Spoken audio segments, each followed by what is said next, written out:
Okay, we are live in the building. Kyle is another year older. How does it True. feel? Yeah. Same. I've always told people 30, I was like, oh shit, I'm 30. That's crazy. But Yeah, everything above that just feels the same. Like 31 felt the same as 30, 32 felt the same as 30. Well, actually, no, that's not true. It actually feels less serious. 30 felt like this is serious. But yep. 31, 2, 3, 4, 5, 6, 7, 8, it just felt like nothing. It just felt like whatever.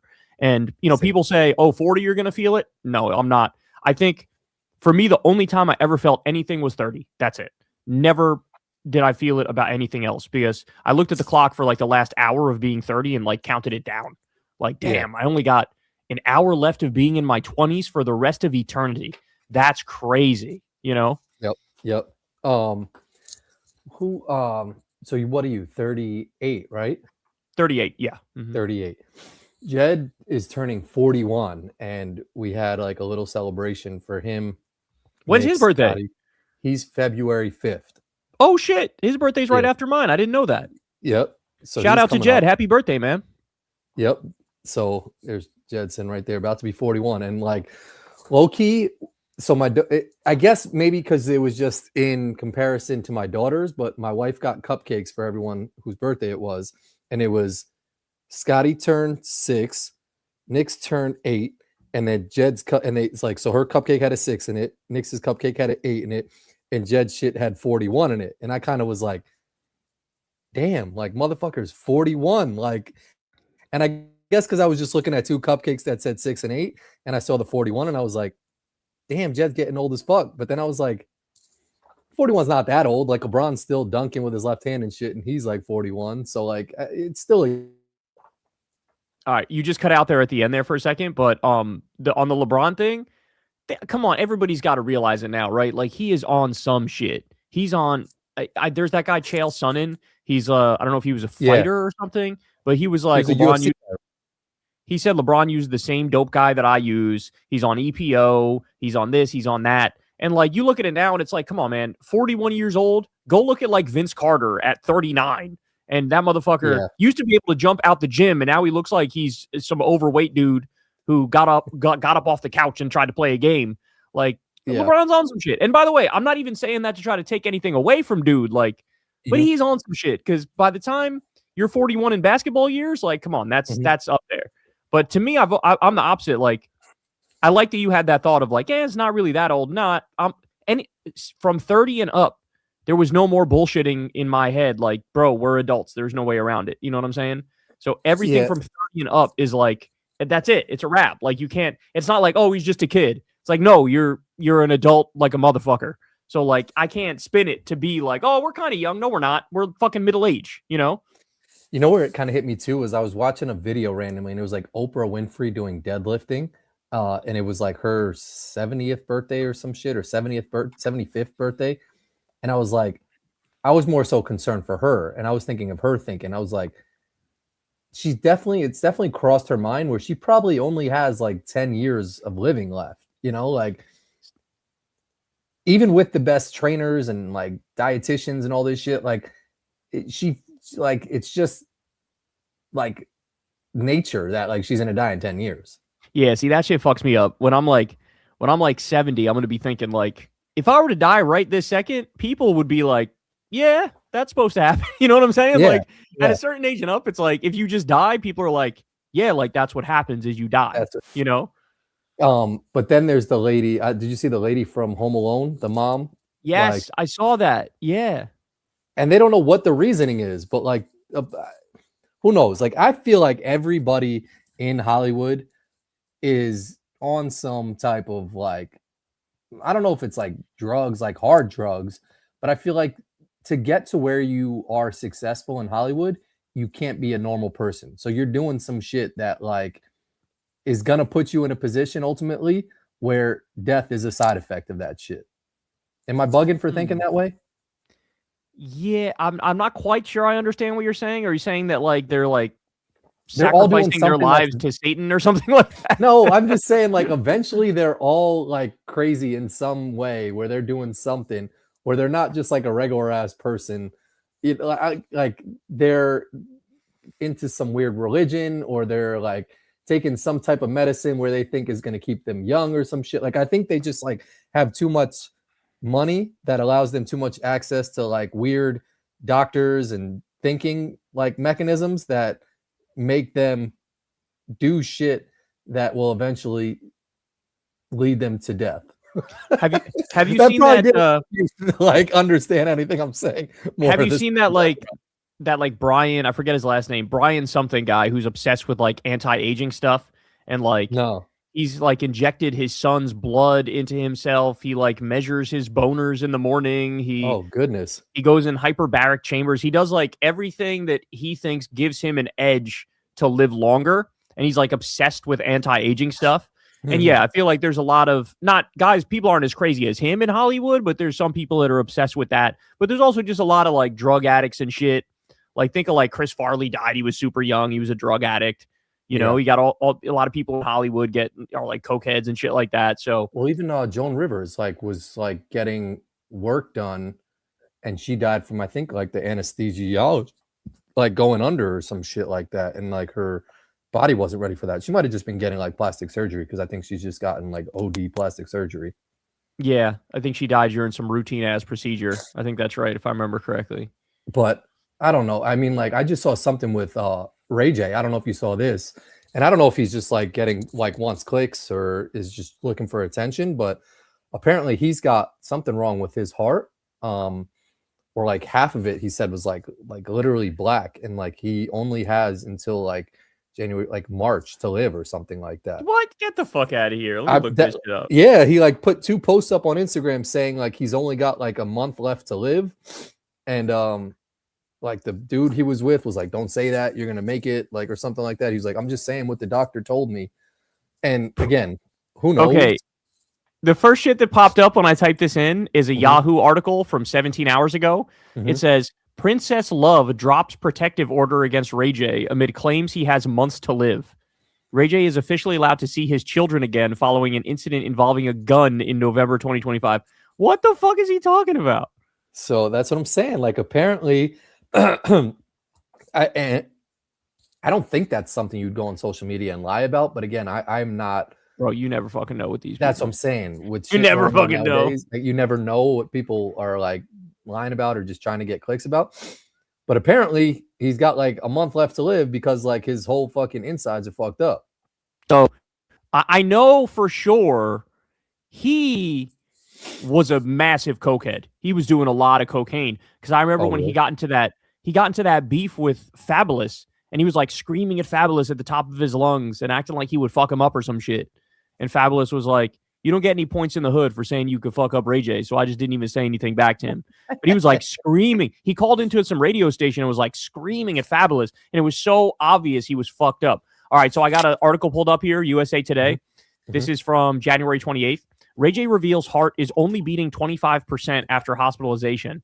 Ray J revealed that a recent hospitalization for severe pneumonia left his heart functioning at about 25%, prompting updates on his health, the medical context of low ejection fraction, and the mention of ongoing legal challenges. What the fuck? He's 45 years old. Damn, he's only 45? I thought he was at least in his 50s or some shit. Nah, I thought he looked younger. Like, I thought he looked always like looked young. Yeah. Him and like clips, like all like just look super young. I want to thank everybody for praying for me. I was in the hospital. My heart's only beating 25%, but as long as I stay focused and stay on the right path, everything will be all right. He shared updates, blah, blah, blah. Thanks, Brandy, for helping him. But he's still saying he's only got like a couple months to live. In the caption of the video, he wrote, just almost died. I'm alive because of your prayers and support. 2027 is definitely a wrap. He later attributed his heart condition to excessive drinking and drug use. He added his parents would soon be taking him to an appointment and thanked Brandy for paying his bills for the rest of the year. Damn, so he was like OD fucked up on drugs, and they're saying because of the drugs his heart was like, but can he get that heart functioning back if he quits? Like, if he quits, what the fuck? Or like, isn't like a heart transplant like a real thing? Like, can't he get that shit potentially too? Or is that, I feel like that's harder to do probably. Let me see what they say here. Ray J may be suffering from a low ejection fraction. According to the Cleveland Clinic, ejection fraction is the percentage of blood being pumped out with each heartbeat. A normal ejection fraction is usually between 50 to 70%, while below 40% is reduced, and below 30% is considered severely reduced. A severely reduced ejection fraction puts one at at risk of heart failure, which is associated with confusion, shortages of breath, fatigue, heart dysfunction, and a higher risk of life-threatening complications. It is possible to raise the ejection fraction back into a normal range. Okay, so we could just raise it back up. Every time you say ejection, I think you say erection. If his heart was only pumping at 25%, he definitely wasn't able to get erections because you need your shit pumping to get boners, dog. Like that's the whole thing about a boner. Like the blood rushes there. You know what I'm saying? That's I mean, like if anyone should pay his bills or anything, it's Kim Kardashian because like he put her on the map with their shit. Like low-key, he made a couple of songs, right? Like he didn't do anything outside of really just becoming famous from the sex tape, right? No, yeah, he was famous before Kim Kardashian was, yeah. It started Brandy, and then like Brandy kind of put him on with shit. Well, yeah, and he had the song "One Wish," which was like a top 10 hit. You know, if I had one wish, we will be best friends. That was a banger. Yeah, so he had that. He had like maybe 2 other hit songs, and then he got with Kim later on. I think he was on. Was he on some sitcom shit too? He may have been an actor too. I feel like he was maybe on some Nickelodeon shit or something. Like, I think he did some acting stuff. But damn, yeah, I mean, like, it's kind of sad. Like, if that's... It says he can get his heart back, though. Like, he can get it back to normal, it says. Like, you can actually fix it if you just quit the drugs and start, like, living properly. So, yeah, he'll be all right. Like, unless he just goes back to drugs, which he might. Some people just can't stop, you know? Well, you remember when Lamar Odom, like, practically died? Yes. And like he was taking like those over-the-counter gas pills, like boner pills, and like doing like all weird drugs. He practically died and then cleaned himself up. And I think just recently, like he got either arrested again or in trouble again because he was doing drugs again. And it was just like at some point, like Delonte West was fucked up. Remember him? Delonte West was in bad, and Mark Cuban brought him to like a rehab facility, and it didn't work. He's back out on the streets, dog. Like back out on the streets. That's sad to watch because I think he actually has mental health problems, which makes it so he like can't organize his life. You know what I'm saying? Do you remember he played at Duke? He was in the NBA. Kyle Singler. Never heard of him. I don't think. He was like really good at Duke, blonde kid. Played in the NBA, but he on social media is like on some Delonte West ×2 level. Like he makes these crazy like schizophrenic videos where like he's saying like I don't know if it's like his wife or someone's taking his kids or someone's coming to get him, and like he played at Duke and was really good at Duke, and like apparently like they have this thing called a brotherhood and everybody's commenting like where's the help for this guy because he's like in really bad shape. So I mean like it's sad to see guys go down that like just bad rabbit hole. Like I mean I showed you the photo of Eric Snow and like the fact that he got so big is just my God, bro. It's sad that like players get to that point. Like you wonder what happened. Felton got fat too. He got super Felton fat. was the same, you know. But to be fair, Snow and Felton, to be fair, they just got fat. We're not saying they're schizophrenic. Yeah, no, of course. Yeah. But but on the mental health thing, it's interesting, right? Because it's actually a tough thing to navigate because on the one hand, you want to have it so that the laws make it easy to have somebody involuntarily held to like get them the help that they need. But then on the other hand, the flip side of that coin is people say, but you are taking away that person's freedom. And so like, where do you draw the line? Because you could end up making the laws loose enough where anybody could call anybody and say, we need an involuntary hold. And then they just hold the person and the person's got nothing wrong with them. So it's actually a hard thing to navigate when it comes to the law. It's like tough to do. And some states have like looser laws where like, you know, like 2 or 3 people from the family get together and say they need an involuntary hold. They do it. Spears had, where so that's different. That's called a conservatorship. That's basically like she's legally almost still like a child where she had like a guardian at all times type shit. But she was released from that. The court puts that on her or something like that? I think it probably depends on the law for each state who puts it on, but obviously there's some legality to it and a court or somebody's involved. And for her, they had it so her dad, I think, was the one who was the conservator, but then there was this big movement to get her out of it, and then now she's out of it. So that was a difficult one. But yeah, the mental health one is kind of interesting to me because my grandma on my dad's side was severely bipolar, and they had to navigate that shit when I was a kid. I don't remember. I was too young to remember it, but like when she would go through her episodes, they'd be like, "The fuck do we do? Like we want to get her help. We want to help her, but it would require 24/7 care. We can't really do that. We need help, so we need to have her like." She was actually my grandma on my dad's side. From what my mom told me, she was one of the first people to like take Prozac when it came out. Like she was part of the original trial for Prozac, and apparently Prozac fucking saved her life. Like it actually helped her so much to the point where I only remember her being normal. I never saw her have like an episode, you know, where an episode is like just like going crazy. Like what? So like... my grandma had bipolar disorder. It used to be called manic depression. And so there's two sides to it. You could either be depressed as fuck, not want to leave your bed, not want to talk to anybody, not want to do anything, miserable 24/7. That's one side of it. Me and you have that shit every once in a while. Like, that just sounds normal as fuck.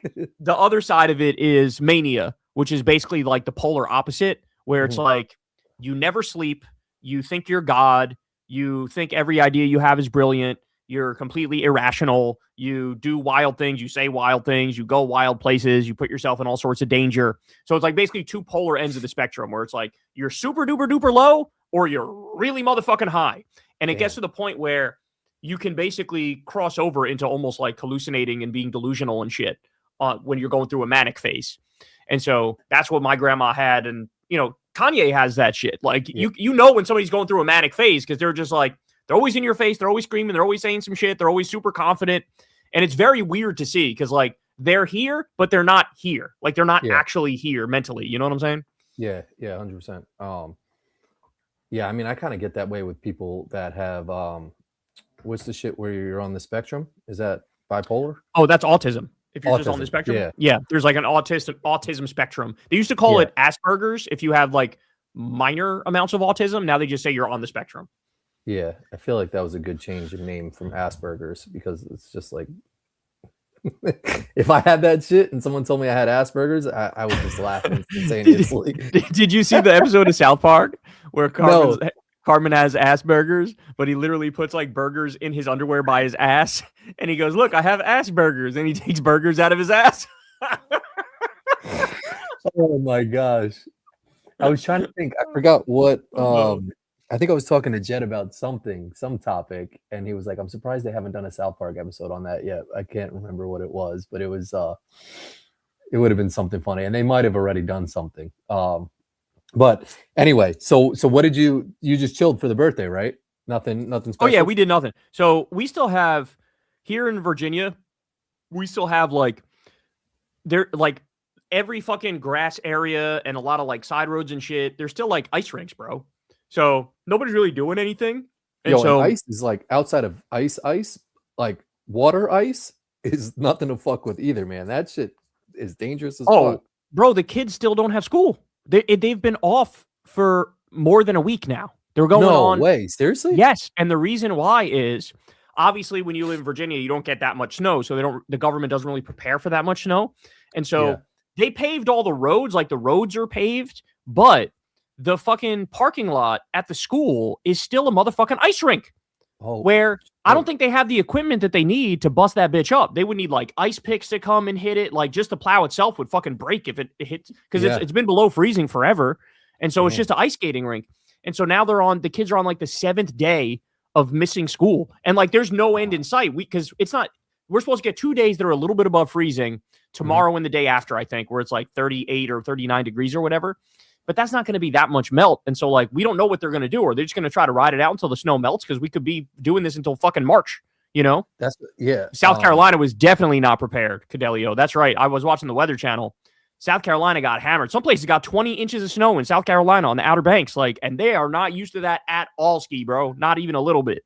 I saw a video, and I can only imagine it was real, but it was Myrtle Beach, and it was like snowing and legit, like the streets were covered with snow, and it just seems so foreign to see snow in Myrtle Beach like that, you know? It's insane. It's fucking insane. Like the fact that oh shit. Hold on one sec. Yeah. Sorry, I unplugged my headphones. The last snow missed us to the south is crazy to me. Like normally we're trying to miss the snow with the snow being to our north. This time it missed us to the south.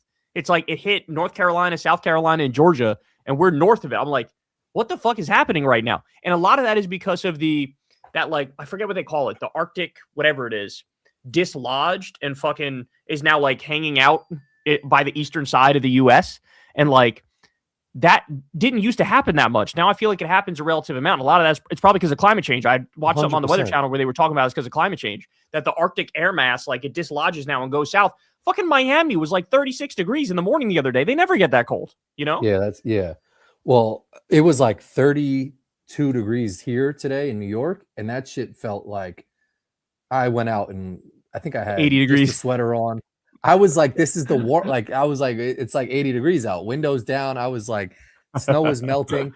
But in New York City and also like up here in like Rockland area, they just paved the streets. All the other shit, like you can't get two cars on a road together. Like they just Wait, so did the bare they don't do the minimum. side roads there? They don't do the side No. roads? They do the sidewalks, but like sidewalks and like kind of Oh. like anything further than just the plow itself on a road is pretty much all they did. And same in New York Shit. City. Like my cousin, Molly's cousin, parks in New York City, and she drove up to our house and was using her aunt's car. And I was like, why aren't you using her car? She was like, I have it parked in a spot in the city. I'm like, it's not shoveled out. And if I do shovel that shit out and spend the time shoveling it out, someone's just going to steal my spot and it's for nothing. So I think that's a thing in the city is like people spending time to shovel their cars out and then someone else will just take their spot, which is like, I mean, like that happens, but like it's also like you spend so much time getting your car out and then you got to worry about getting a spot. Like, so people aren't leaving their spots, which is crazy. Yeah. No, this is wild. This has been one of the worst winters so far. And I must say, I do feel incredibly vindicated because I've always been a winter hater. And right now, I'm hearing everybody saying the same shit now. Everybody's like, God damn, fuck the winter. This is crazy. You can't do shit. It's cold as fuck. Why is it snowing? Why is it icing? Like, and I'm like, I told you. I told all of you, man. Like, we all want 70 degrees and sunny. That's the ideal, And speaking of that, do you think Puxatawny Phil is in the Epstein files? Low key, we can actually look that shit up too. Like, there's like a shit where you just type it in, it'll tell you. It'll let Wait, you know. You know I who's saw in the Epstein something files? I'm about to blow Who? your mind. Joe Rogan. Are you serious? Yes, but not in a bad way. So here's what happened. And you're Yeah. going to remember this too, because you were with me when he told us this story. Mhm. He might have told me this story multiple times, but Lawrence Krauss would go on his show. And Lawrence Krauss, this like physicist guy. And Lawrence Krauss was trying to get Joe to come meet Epstein because Epstein wanted to meet him, right? Well, the email from Epstein to Lawrence Krauss is in the Epstein files, where Epstein says to Lawrence Krauss, like, hey, man, I saw your episode with Rogan. It was really cool. Can you introduce me to him? And Lawrence Krauss was like, yeah, like I'll reach out to him. I'll talk to him. I'll let you know. And then there's another email where he's like, yeah, sorry. Like Joe is a little more cautious than I thought he would be. So in other words, the story Rogan told us was true. Rogan told us that Krauss was trying to get him to meet Epstein. And he was telling us like, bro, that shit was weary as a motherfucker. Wow. And then now verified. This is the first time I said something positive about Rogan in like 3 years. I was just going to say, you better soak this shit in. That's one dub for Rogan. The fact that like he had his Epstein radar on, that he was like, nah, I ain't fucking with that dude. Because he knew, I didn't look at the date of the email, but he knew by then what Epstein was. Like, it was already kind of clear. There had already been some news stories on it, some chatter about it. And so like he knew I got to stay away from this motherfucker because, by the way, Epstein definitely was trying to get dirt on Rogan too, in the same way he had dirt on every fucking massive politician and celebrity and billionaire. This motherfucker had dirt on everybody. He was controlling countries, dog. I never seen anything like this. He had wild. When Jamal Khashoggi got murdered in Saudi Arabia, he was like working behind the scenes and talking to, like, trying to help out Mohammed bin Salman and saying it was this other guy, MBZ, that had him killed and it was like a setup. It's so crazy. He had connections in like every fucking major country. Everywhere. And he was steering world events. Like, there was some bailout in the EU or in the UK, and the guy told Epstein about it the day before it happened. He was cued in on the shit. Like, this motherfucker was on top of everything. Yeah, that shit is scary. But like some of the, I don't get why or how Elon Musk is in that shit, exposed in that shit, and is still tweeting like he's not in that shit. Like we don't Bro, see the fact that he's in there. you're so right. It's driving me crazy. And Trump did the same shit too. Trump came out on Air Force One and he was like, actually, it kind of exonerated me. What happened is the Epstein files exonerated me. It's like, bro, do you think we're all fucking stupid? Do you think like literally none of us are reading the files? Like there's so much shit out there. We're seeing it. Elon Musk was the most embarrassing because he was basically begging Epstein. Like, hey, man, Indeed. let me come to the island. I really want to come to that island. I'm looking to cut loose. I'm looking to have fun. I want to go to your wildest party on the island. And fucking Epstein was like, I don't know about that, dog. Epstein was like, I'm gonna have to pass, homie. He did it him. Yeah. He's not. He doesn't have like he was even a loser to those people. That's crazy. Yeah, that's like I mean he gotta feel like a loser to get rejected by Jeffrey Epstein to like not get invited to his shit. Oh my god, yeah. But the dub for Rogan for at least knowing that dude was super weird. Yeah, but some Norm of the Finkelstein too. names- Massive dub for Norm Finkelstein too, because he also blew off Epstein. Somebody was trying to get him to meet Epstein, and he was like, "He's a pedophile. Fuck you and fuck him."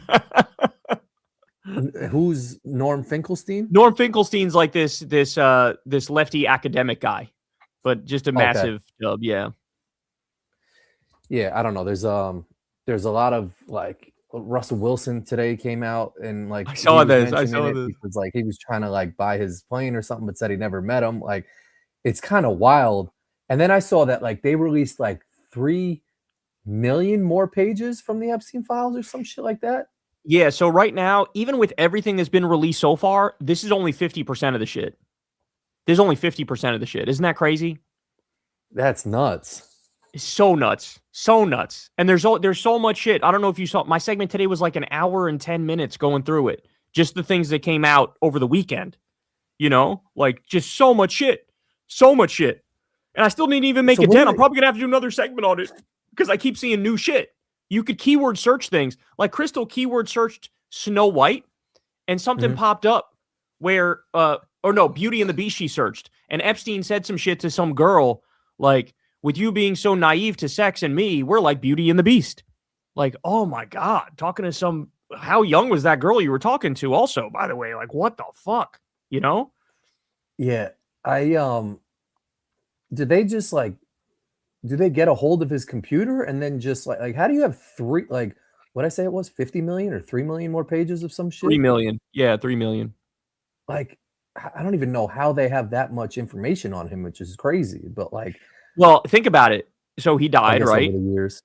It's all of his emails, all of his text messages, all of the paperwork from the previous like trials he was engaged in, right? True. Like basically his entire life's electronic footprint is coming out. So plus every picture, every video, like of course there's going to be millions of things. You know what I'm saying? Like there'd be millions of shit for us too if we were to die. Yeah, it's very true. What the craziest thing though is if he hadn't offed himself, he probably would have gotten pardoned. Like, dude would probably still be alive if I think Trump told him do that shit. I think Trump really told him. Absolutely. That could be.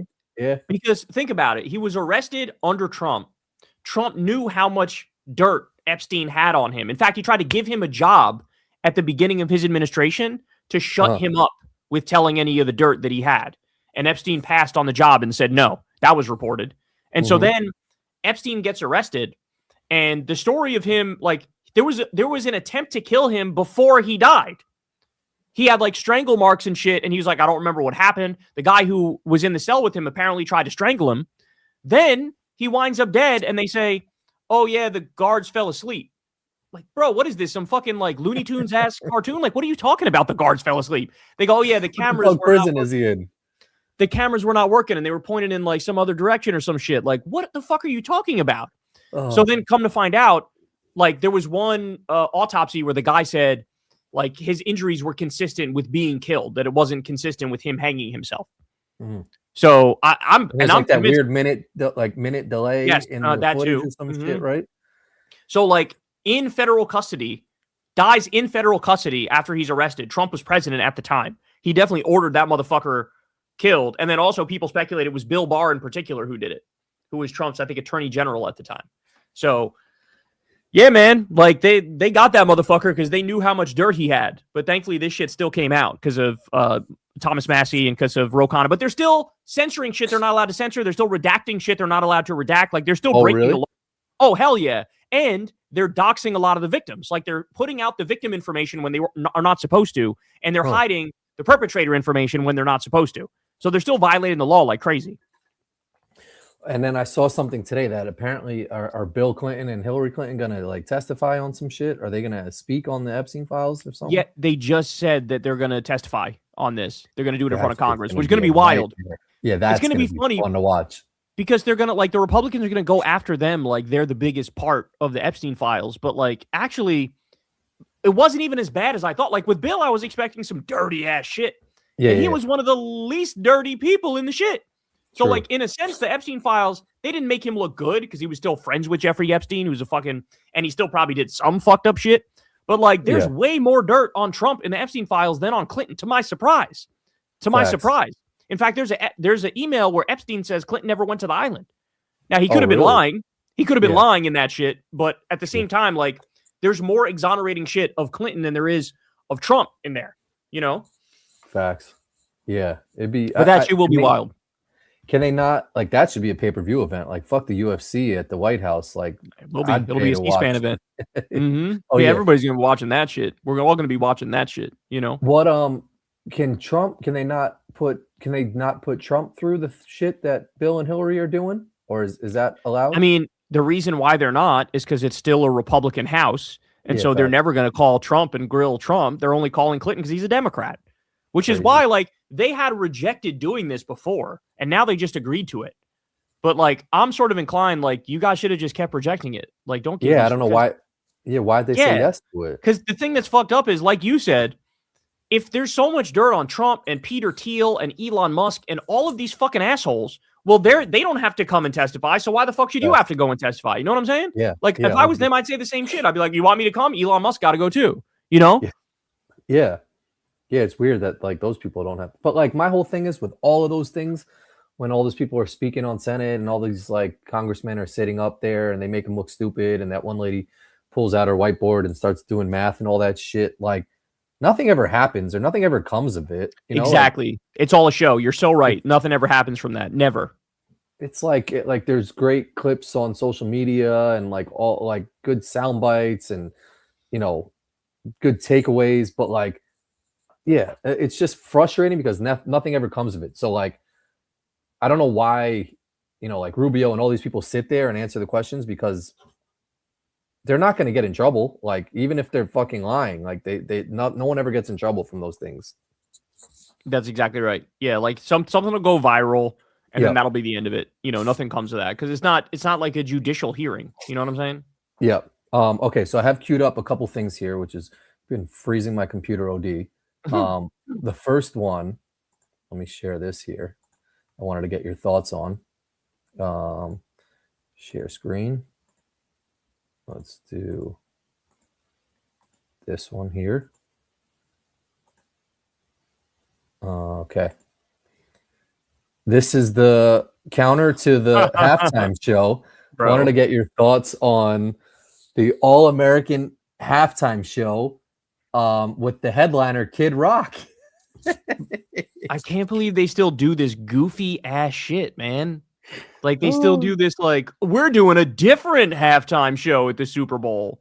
Like, what? There's going to be, like, 6 grandpas who are 78 shitting in their Depends watching this, smoking Marlboro Reds. Like, nobody's going to fucking watch this. It's airing on DW Plus. No, that's Daily Wire. That's Ben Shapiro's outlet. Oh, shit. Okay.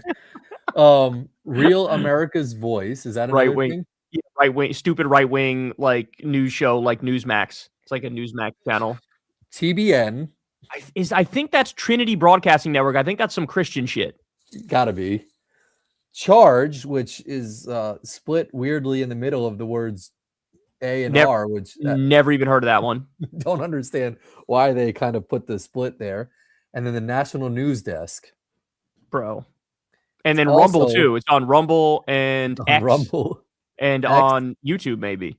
I'm surprised YouTube, like, agreed to have this on there. bro, nobody's gonna watch this shit. Like, why did they do this? I This don't know. is gonna like. Embarrass themselves. I kind of like.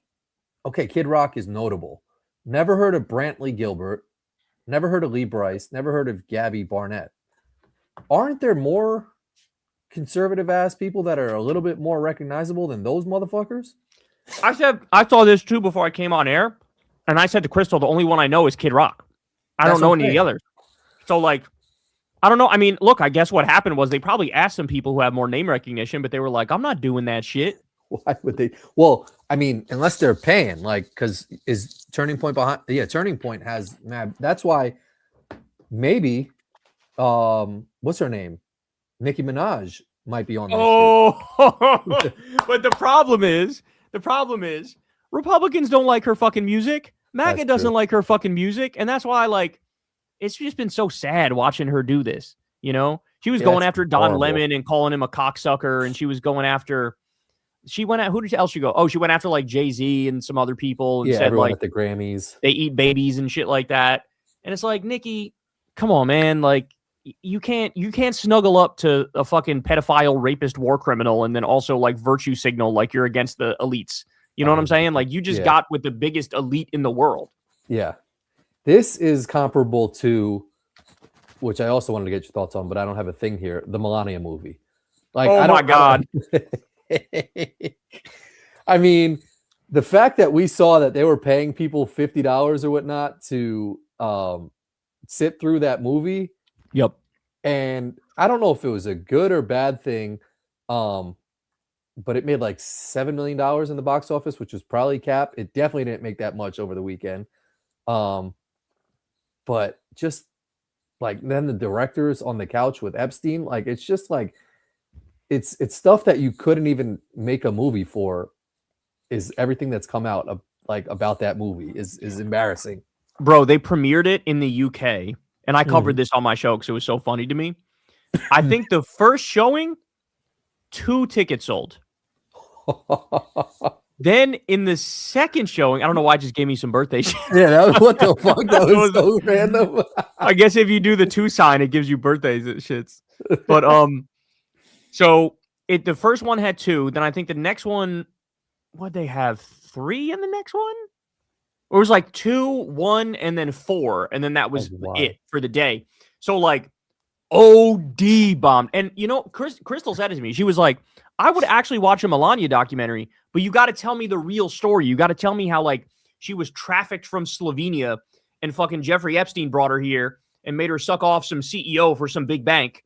And then like she hated that guy and they got into a fist fight and then she fucking left and she went to Palm Beach and then she met Trump and like, tell me the real story. Don't give me some fucking bullshit. Yeah, OD. So like, that's the thing is everybody knows it's bullshit. Everybody knows they're not going to tell the truth. Everybody knows it's going to be some fucking horse shit. Love shit. Yeah. So yeah, it's embarrassing. The fact that like, I would rather have no documentary made about me at all than a documentary that just does nothing but suck me off. Yeah. Like you want to have a story that has a fucking arc, bro. You want to be like, you're down in the dumps, shit's going wrong, you're fucking broke, you're miserable, you're this, you're that. And then like you find a way to fucking dig it out of the ground and you fucking make it. But no, hers, it's like, apparently a lot of it was like showing off her fucking luxury ass stuff. You know, like it was following her towards the end of the campaign, I think it was. It's like nobody I don't give a fuck about that shit. Yeah, I mean, it's just embarrassing for her, one. But I think she's so delusional that in her eyes, like it's a win that the shit is in theaters, you know? Like yeah, it's like the Trump theory of like, no, there's no such thing as bad press. You just want people to talk about you. And so she just wants people to talk about her. So now they're talking about her. Now they went to her fucking premiere and she felt like the star of the show for once when he's usually the star of the show. And like, yeah, she just wanted some fucking attention. But like, you know, this is like the most embarrassing way to do it. And as far as first ladies go, usually first ladies are beloved. Mm-hmm. She's fucking despised. Yeah. You know what I'm saying? Like she's despised. Yeah. Just that like holier than thou fucking attitude, that sneering attitude. Remember when she wore that jacket that says, I don't care. Do you?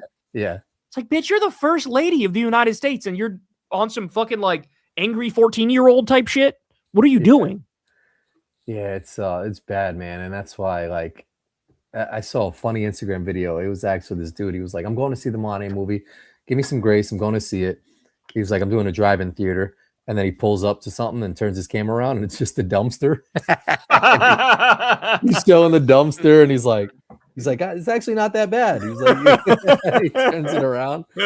I mean, like, it's it's sad, and it's weird that like we have to watch that shit. But to the halftime show shit, it's funny that like if someone actually turns away from the halftime show to go put that shit on, is just like they're beyond lost and so gone. And SNL actually did a funny skit this weekend. I don't know if you saw this, but it was like the MAGA mom.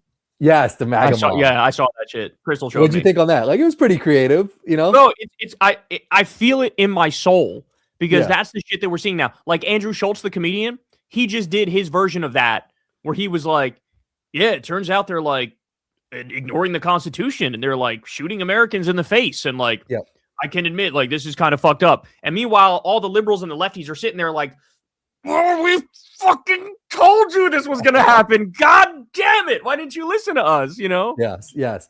The saddest part though in that, and it's in reality too, is like, you can't say like, I've been telling you this, or like, you're a fucking idiot. Like, there has to be that sympathy and grace, which like, no, there doesn't.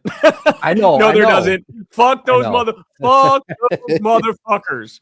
And then Crystal said she had some question that was like, she got some Q&A question like, do you guys feel bad that you like called Trump a fascist too early and turned people off from noticing that Trump was a fascist? And her reaction was like, motherfucker, you cannot be mad at us for being right too quickly. Yeah, that's not a thing. What? We were right. You should be saying, God damn, I was super fucked up and you were right from the beginning. The only problem we had was we weren't hyperbolic enough about this shit. We didn't scream enough. We weren't annoying enough. We didn't sound the alarm enough. The problem is not like, hey, you called him a Nazi too quickly. Like, no, I should have called him a Nazi motherfucking in 2015, bro. You know? Yep. Yeah, I heard I saw the Andrew Schultz clip today where he was basically saying like the left was right. Trump's a little like, you know, with this ICE shit, and it's like, why do we have to get to this point now where it's like I mean, at the end of the day, they probably monetized a lot of like supporting Trump early on, and they got what it views is and clicks and shit, you know? That's what it is, dog. And that's what pissed me off about it is, and I talked about this today too.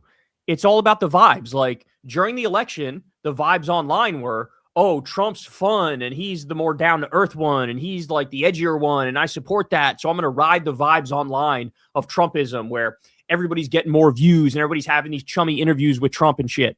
And like the same thing that made him hop on the Trump train back then is the same shit that's making him hop off the Trump train now. Because now the vibes online are all with us. The vibes online are all with the liberals and the lefties and beating up on this motherfucker and pointing out that what he's doing is fascist and he hates the Constitution and he's warmongering overseas and he's taking away people's rights and all that. And so like, he's just a vibe monger. He was a vibe monger then. He's a vibe monger now. Just now, you can't monetize being pro-Trump anymore because nobody likes you if you do that. You know what I'm saying? Yeah, 100%. Yeah. And I mean, kudos to you and everyone who said that shit from the beginning, because it's just like you guys never wavered on that shit. And there wasn't anything to waver about. And like just watching that SNL skit was just so funny because it's just like all of the shit that MAGA mom was saying is just like such obvious shit that like in real life too, you'd have those moments where people would be defending him for such basic, like dumb shit. And you're just like, you can't be that dumb to really think that, you know, he's right in that situation, or like defend him for saying someone is, you know, disabled and all this shit. Like, so I don't know. It's just, I guess it's good that people are coming around, but also like scary that it's taken this long for motherfuckers to come around. Yeah. Like, and by the way, even given all that, Trump still has like a 35% approval rating. Yeah. Which means wild. That we're not really at the bottom yet. The bottom is going to be between 25% and 33%, I think. And in order to get that low, we're going to have some Great Depression type shit, which I think is going to happen. And so we'll see the real bottom by then. But it's just crazy that like the lowest he'll ever get is 25%. this motherfucker could nuke Greenland and he would have 25% of the country going, sir, yes, sir, we're with you, you know? And it's just crazy to think about that like a fourth of the country is in a cult. Who are the just like, are they like Alabama? Like everyone in Alabama? It's like, I mean, some of them, yeah, like obviously Mississippi, Alabama, but really it's more like the hardcore Fox News viewers, the hardcore evangelical Christians. Like there's these certain groups that are just, you know, they're just all in. They view him as like a demigod, you know? Yeah, it's scary. Okay, well, did you see Trevor Noah? He's apparently gonna sue Trevor Noah for his comments at the Grammys. And the joke was good, and he didn't even say like Trump went to Epstein Island. The joke was like Trump wants Greenland because he wants a new island to hang out with Bill Clinton because they can't do Epstein Island. Like that was the joke. And he's like, I'm gonna sue you over it. He's so like, he's just so gone, man. Like he also said he's gonna sue the IRS, or the IRS. He's demanding the IRS pay him $10 billion for releasing his tax returns. And like, this is just, he's going to make his own government pay him like $100 million. They'll settle for like $100 million. So he'll basically be robbing American taxpayers of $100 million. And it's like, he's just letting it all hang out now. Like the corruption is just so extreme and so severe that it just feels like he's totally lost connection with reality, you know? Yep. All right, let me get to my next tab here. Let me share this one. So I wanted to show this one because he is the man of the hour right now, apparently. Mr. Bad Bunny. Oh, shit. I didn't know you had a picture with Bad Bunny. That's what's up. Yeah, so played basketball with Bad Bunny. When? What year was it? Do you remember? 2024. Oh, wow. Okay. He came to Chicago for a concert, and we invited him to play basketball at like this exclusive gym. And he pulled up, he came, was super cool. He pretended he didn't know English, which was like he doesn't really know it that well, actually. I'm saying like he still doesn't know it really well, but then like he'll be in interviews and actually be really funny and actually know, you know, English. But it was really cool. We couldn't like record anything while he was playing ball, but we played like 5-on-5. He was getting up and down. He wasn't the best basketball player, but he was good. But he's like really into the sport. Apparently he owns like a team in Puerto Rico. And then at the end was like, you know, he didn't have his jacket on, he didn't have his glasses on, his hat on. And I was like, hey man, could we just like kind of grab a quick picture, like a couple of the guys that we were with. And he was like, yeah. But like he said, give me a second. And he like put his leather jacket on, he put his glasses on, he put his hat on. So like he had to make sure that he looked cool before he like took his photo. But not for nothing, was like super cool dude, man. Like he said he wanted to get to Madison Square Garden to watch a basketball game. So like all the buzz he's getting right now, like he's kind of like the face of the US right now for like liberals and like the left and shit, man. Like he's holding us down of like yesterday's speech at the Grammys, like kind of like saying the fuck ICE shit. And bro, I got a hot take. I got a hot take, bro. Mm-hmm. Kendrick is sort of a poser. Kendrick's sort of a poser. And the reason I say that is because you had motherfucking Justin Bieber wearing a like fuck ICE or ICE out pin or some shit like that. You had Justin Bieber wearing one of those shits. And Kendrick, apparently Crystal told me, he said nothing political. Didn't do shit, right? Yeah. He said nothing political. We are living in a world where innocent people are getting shot in the face for protesting. We live in a world where Trump is invading U.S. cities with the U.S. military and toppling governments totally illegally with no approval from Congress whatsoever. He's threatening to steal Greenland. The Epstein files is fucking crazy. The corruption is crazy. And Kendrick's, who's supposed to be the voice of a generation, said fucking Dickie McGeezax about anything political. That's crazy, bro. Even just like I said, fucking Bieber can wear an ICE out pin. You can't wear an ICE out pin. You had fucking Bad Bunny saying like fuck ICE or ICE out or whatever the fuck he said. You had a lot of the people. Kehlani kept it mad fucking real. She went after ICE. Like or some shit. Like mad people said some good political shit of like get ICE the fuck out of here because ICE is also in LA fucking people up. And Kendrick said fucking nothing political. And you're the guy who's supposed to be the representative of the culture and the representative of like, you know, the conscience. Like, come on, man. Come on. And then it gets you thinking like, what, are you afraid to like lose a bag because you said something that might be offensive which might lead to some like financial penalties or some shit, or somebody not wanting to do a deal with you. I feel like in a weird way, and I don't know if it's true or not, but like I feel like someone like Kendrick or people who have more ties to like the black community have realized that like this has been happening to their people for like years. So like it's almost just like because at the Super Bowl he took a stance on like African Americans and black people like getting like like being oppressed, like so like maybe like the ICE shit is not like a concern to him because it's not really affecting like the black community. Like I don't know, it's just something that like to me it's just not a concern for him. Like it's like they're not rounding up like black people. First of all, they have gotten American citizens, but second of True. all, you're just not a revolutionary. Like stop with the fucking revolutionary cosplay, because this is some political ass shit. So if you want to be political, be fucking political. True. Like be about that shit, Yeah. Like that's what you, because like there's this like adoration for the Black Panthers and shit. The Black Panthers were fucking hardcore leftists who fought. It was about black rights. It was also about universal fucking rights. You know what I'm saying? Like they were real lefties. Like they were fucking feeding people free breakfast and shit. Yeah. Like they were the real deal. So you can't like, and Crystal said it too. She was like, "Oh, you fucking like went after Drake. Congratulations. How fucking like edgy of you." You know what I'm saying? Like everybody hates Drake. I hated Drake going into that shit. Facts. And at the end I hated him even more. But like that's not you're not getting points for that shit right now. Like it's 2026. Yeah. Look around. Like look at what's happening. You know what I'm saying? So like if you want to be political, be fucking political. If you don't want to be political, then don't be like you should have never like put the crown on your head and acted like, I'm number one, I'm the best, and I'm fucking like the conscious rapper. You know what I'm saying? Yeah.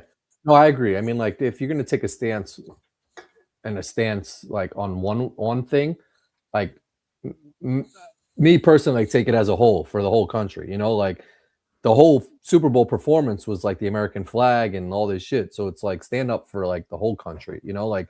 But that's the shit. But that's the shit I said after this. The Super Bowl thing was good. I actually liked the Super Bowl performance because there was like, it was subtle, but there were clear themes about like, about righteousness in there, about the American experiment, about race. Like there was subtle shit in there that was like very intelligent. Now at the same time, I did feel like though, even during the Super Bowl performance, I'd like something a little more overt. Like I'd like something in today's day and age. I'd like more bluntness and a little less like metaphor. You know what I'm saying? Yeah. And like really the time to deliver on that shit could have been this, where you won your Grammy, you're accepting the Grammy. You had the floor to say fucking anything. Yeah. You could have said fucking hands off Venezuela.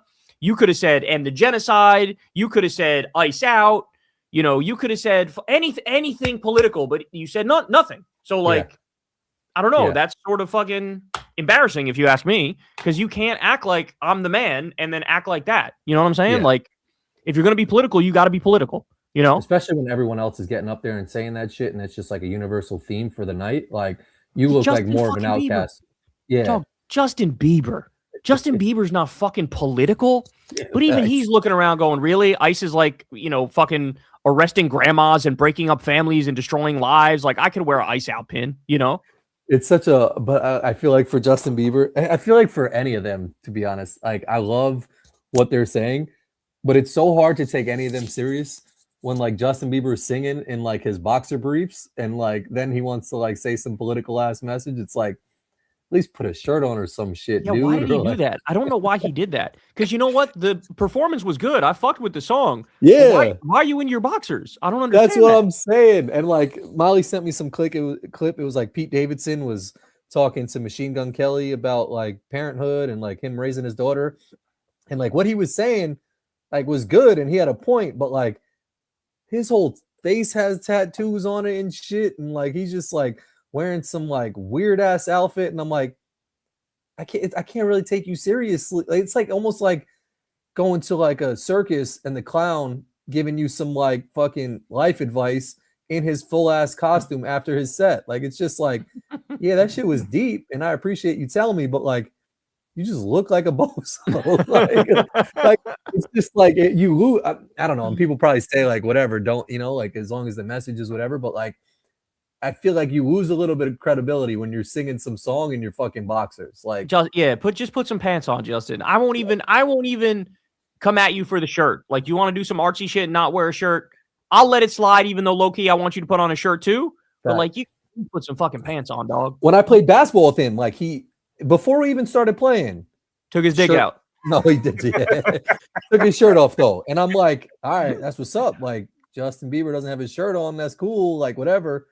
But then I had to guard him, and I kind of was like, dog, put a shirt on. Like, why'd you like? I don't need to see all your tattoos and shit. Like when we used to play at Roosevelt, and it'd be hot as fuck, and we would like take our shirt off just because it's like hot. Cool, we're sweating. But like, if you're just doing it because you think it's some fashion statement, some cool shit, like it's like, no, there's no reason behind it. Like everything you do, there's a reason behind it. Like the yellow shades or some shit. Like it's there's something because of it.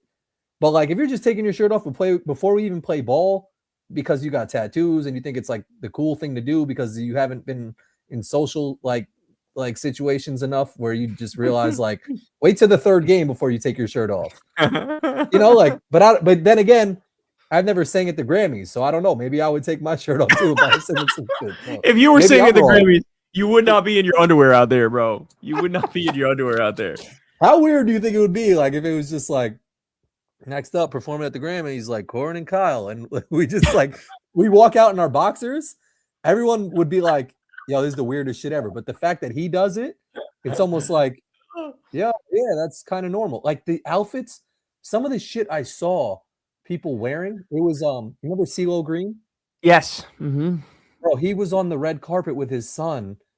His son was wearing some shit that I was just like, what in the fuck? And there was a lady interviewing him, and he like shook her hand on some like normal shit. I was like, you can't be on some normal shit. You're wearing some fucking OD shit. I'm looking right now. Was it the feather shit he was wearing? I don't know. Let me see. It was like some red shit. CeeLo Green son. I'll type in CeeLo Green son Grammys. Yeah, let me see. Okay, so I see. So it's like a Halloween costume. His son had like on a Halloween costume, basically. Like he was wearing face paint, right? Is that his son with him with the face paint? Yes. Yeah. That's like some Halloween shit. But then I just looked up this shit, and CeeLo Green fucking wore this to the Grammys once time. Hold on. Stop screen. Share screen. Look at this shit. Bruh.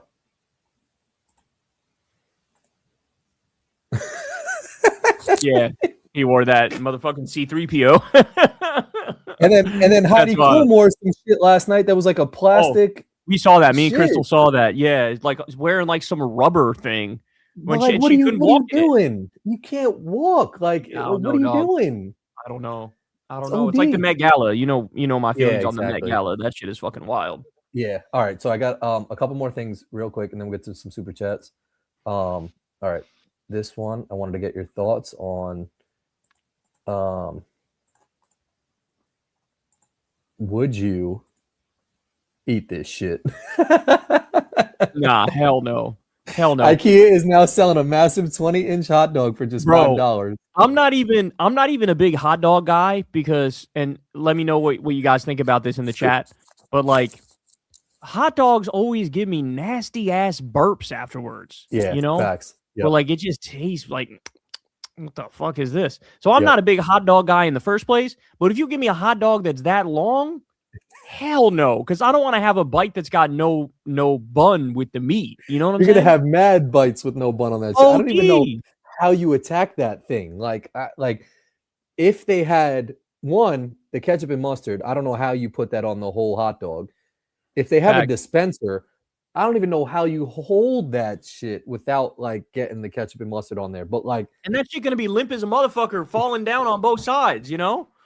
And the bread's gonna be soggy as shit. Like 20-inch hot dog is just so excessive. OD, even a 10-inch hot dog would be OD, you know? Yeah, but whoever thought of that shit must have been either OD horny or just OD like just like unnecessary because that shit is just so extra. Yeah, Benny Johnson thought of it. He was like, I like a long hot dog. I got one more for you here. Because they showed this on the ESPN, Chuck, Charles, all that shit. So I wanted to see your stance on this here. How would a giraffe wear pants? I saw this meme a long ass time ago. I'm gonna go with the first one. I'm gonna go with just the two legs. Consider the front legs arms. You know what I'm saying? Facts. I'm with you. I agree 100%. Like, don't give me no four-legged pants. That's incredible. Like, how are you even gonna put those shits on? It's like impossible to put those shits on. You know? No, facts. Yeah, like the four-legged shit just seems like you'd need a seamstress to make some unnecessary ass jeans, whereas the ones on the left seem more normal. Like it covers like if I had to guess where the giraffe's belly button would be, it'd be in the middle of where that shit is there, and the jeans fit where like your belly button's supposed to be. You know? Did you ever see when Shaq shared that meme that got him in trouble? He shared the meme of like the dude pissing at a urinal, and there's like 15 urinals, and then some dude walks up and stands like right next to him. Oh yes, and yeah. And everybody was like, damn, bro, what the fuck's wrong? Why would you post that? And they got mad at him. But like 100% though, I'm with him on that shit. There's something fucked up. If there's a million urinals available and you're peeing at one, it is bad etiquette in the men's bathroom to come right up next to you and start pissing next to you. Yes. It's just bad etiquette. Like, first of all, nobody wants to have somebody all up on them when they're taking a piss, when they're taking a shit. Like, that's just, it's like, it's rude as fuck. Like, I don't want you all up on me. I'm doing some private ass thing here, right? Yep. And so to choose right next to me over the shit that's one or two down, like, come on, man.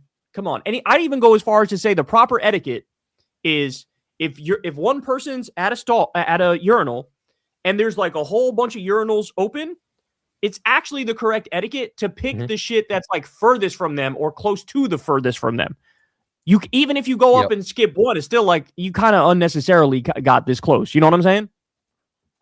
Yep. And don't ever make eye contact with me. Like, even if I turn my head or some shit, like, keep your head focused on the wall, finish your shit, zip up, shake a little bit if you have to, and then I'll meet you at the sink. You know, like, it's like there needs that separation. I would even go a step further and say, if there's an open stall and you're dropping a deuce, leave a stall space there too, because like, I don't want your legs close to me, because like, if they remove this wall, we're just sitting right next to each other, like with our pants down, taking shit. Like, bro, all that's separating us right now is just a little wall. Bro, what is with the bathrooms that have like no dividers in between the urinals? That shit is freaky as fuck. How are you gonna put no dividers, bro? Or you get the dividers where like it's low and you can see right over those shits. Like, no. Give me an actual divider, dog. First of all, just give me toilets. Like, give me a whole bunch of mini toilets that are closed off. That's point number one. Point number two, if you're gonna do urinals, you better give me some good ass dividers that actually divide the shit, you know? Yep. No, I agree with you 100%. And also, why can't they close out the stalls fully? Like, there should be no space in between. Like, if I could see out, you could see in. So it's like, if I look and I got to drop a deuce and I look in that shit and I see you texting on your cell phone or some shit, like, I'm tight. I'm like, don't give me that space to see that someone's not, you know, like, using their time adequately. Like put your phone away, finish your business, and hurry up, because there's other people that got to do their business. Like, bro, if you just close the door and make that shit with no, like, we could breathe fine. The air above and below, that space in between doesn't need to be there. I'm further than you though, because I don't even know. The fact that they left space at the bottom and the top is obnoxious as fuck. It's like, I'm going to try to hide you, but only the tiniest bit, bro. Only the tiniest bit. Like, I'm going to make it so that you could easily look down and see my feet, or you can look over. Like, nah, just close that bitch off, dog, and make it so that every single stall, when you close it, you turn the lock, and it'll say on the outside, just like in an airplane, on the outside it'll say in use, occupied, and then you turn it and it'll be green where they can come in. Like, this is not fucking rocket science, but It's like the people who design the bathrooms are cheap and perverted. Both of those things. Yes, Like, 100%. don't be cheap and don't be perverted when building a fucking bathroom. You got to build that bitch right. You know what I'm saying? Yep. Did you see this video? It was a lady, and again, I don't know if it was real or not because they added sounds to it, I feel like, but she was on a plane and she came out the bathroom and her husband proposed to her, but right before he proposed, like everyone in the section was waiting for her, cheering. Oh, not cheering, but like waiting with their cameras and shit. And before she came out, you hear like blowing it up. And then she comes out and her husband's there on a knee and gives her the ring, like, and everybody starts clapping and shit like that. And it was like a viral video because apparently she blew it up right before she came out. But like, yeah, that's fake. That shit is fake. Definitely fake, right? Yeah, hell yeah. Absolutely. But what a a ridiculous time to wait to propose. Like, oh, I'll wait till she gets out of the bathroom taking a shit. Like, what, bro? Facts. Yeah, like why are you waiting mid-flight until she takes a shit? All right. That's crazy. So the giraffe, we figured we think A is better. Yeah, I'm going A for sure. And on the right, like got OD fupa, so like the jeans don't even fit them like appropriately. Yeah, ridiculous. That one's ridiculous, bro. All right, so there's that. All right, let's get to some super chats. Oh, let me take a piss real quick. I'm just gonna take a piss real quick before we get those started. Oh, I had one more actually I wanted to show you. Let me see if I can find this real quick. Let me see if I can find this video. This is probably going to mess up my internet. Give me 1 second. Hopefully this is the same video.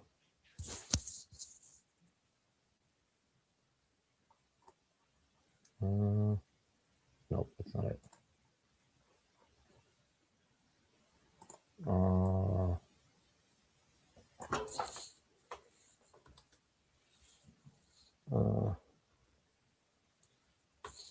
Hold on, guys. Sorry. I had it queued up.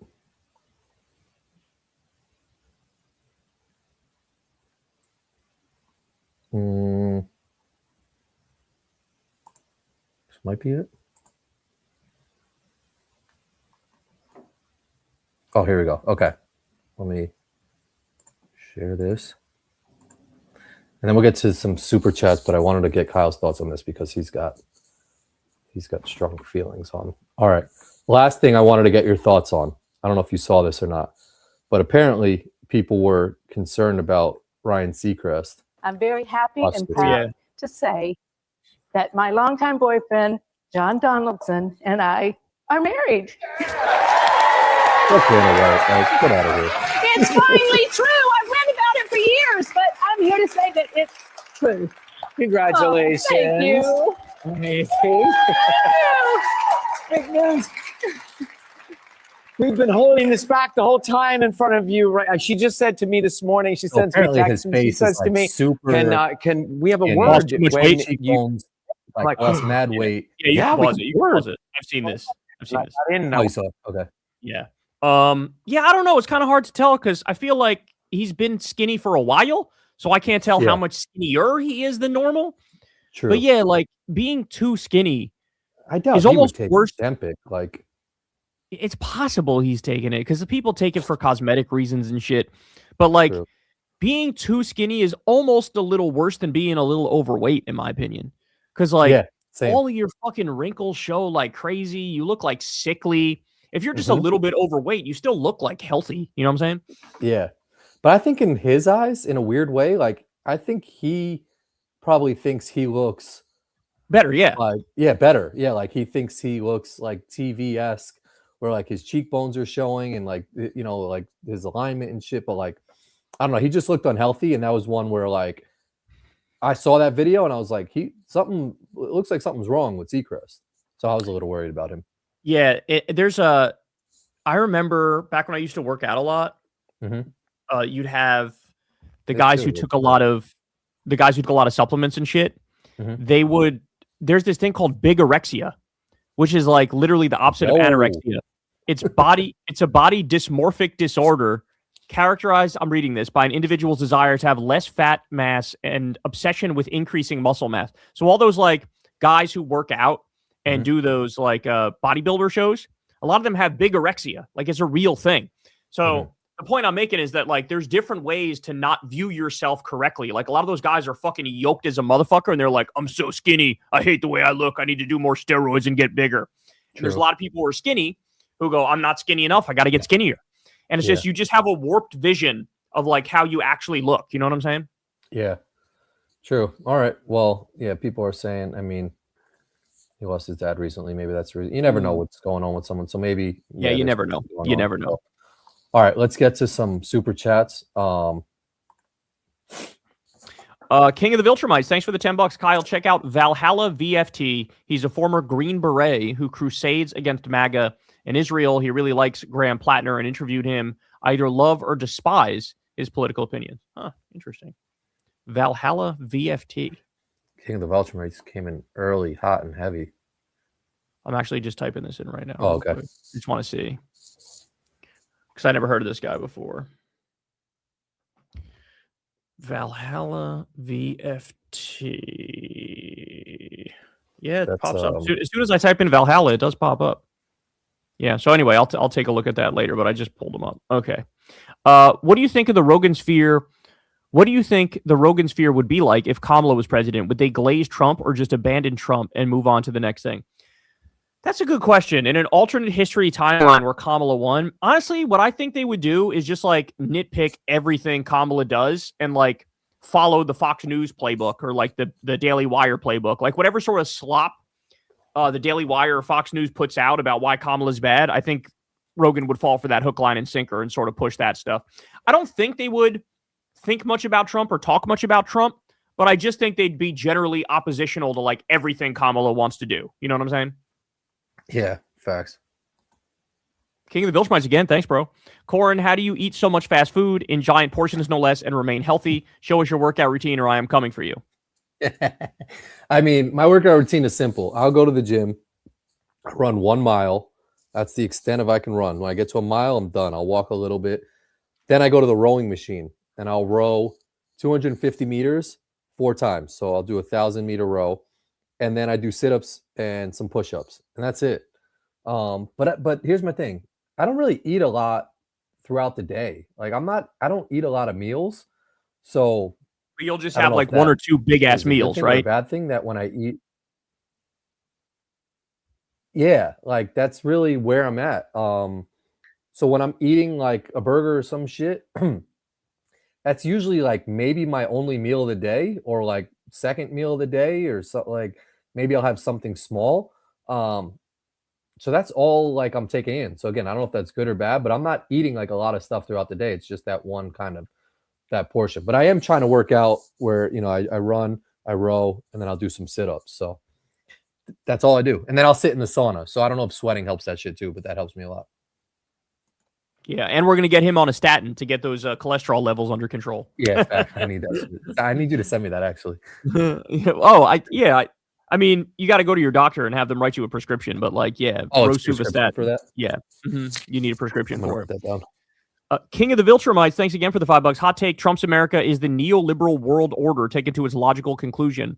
All of our flaws and sins taken to their logical endpoint. I kind of agree with you. I would frame it a little differently. I'd say he's like the logical endpoint of the establishment. He's like the worst impulses of the establishment all put together in one.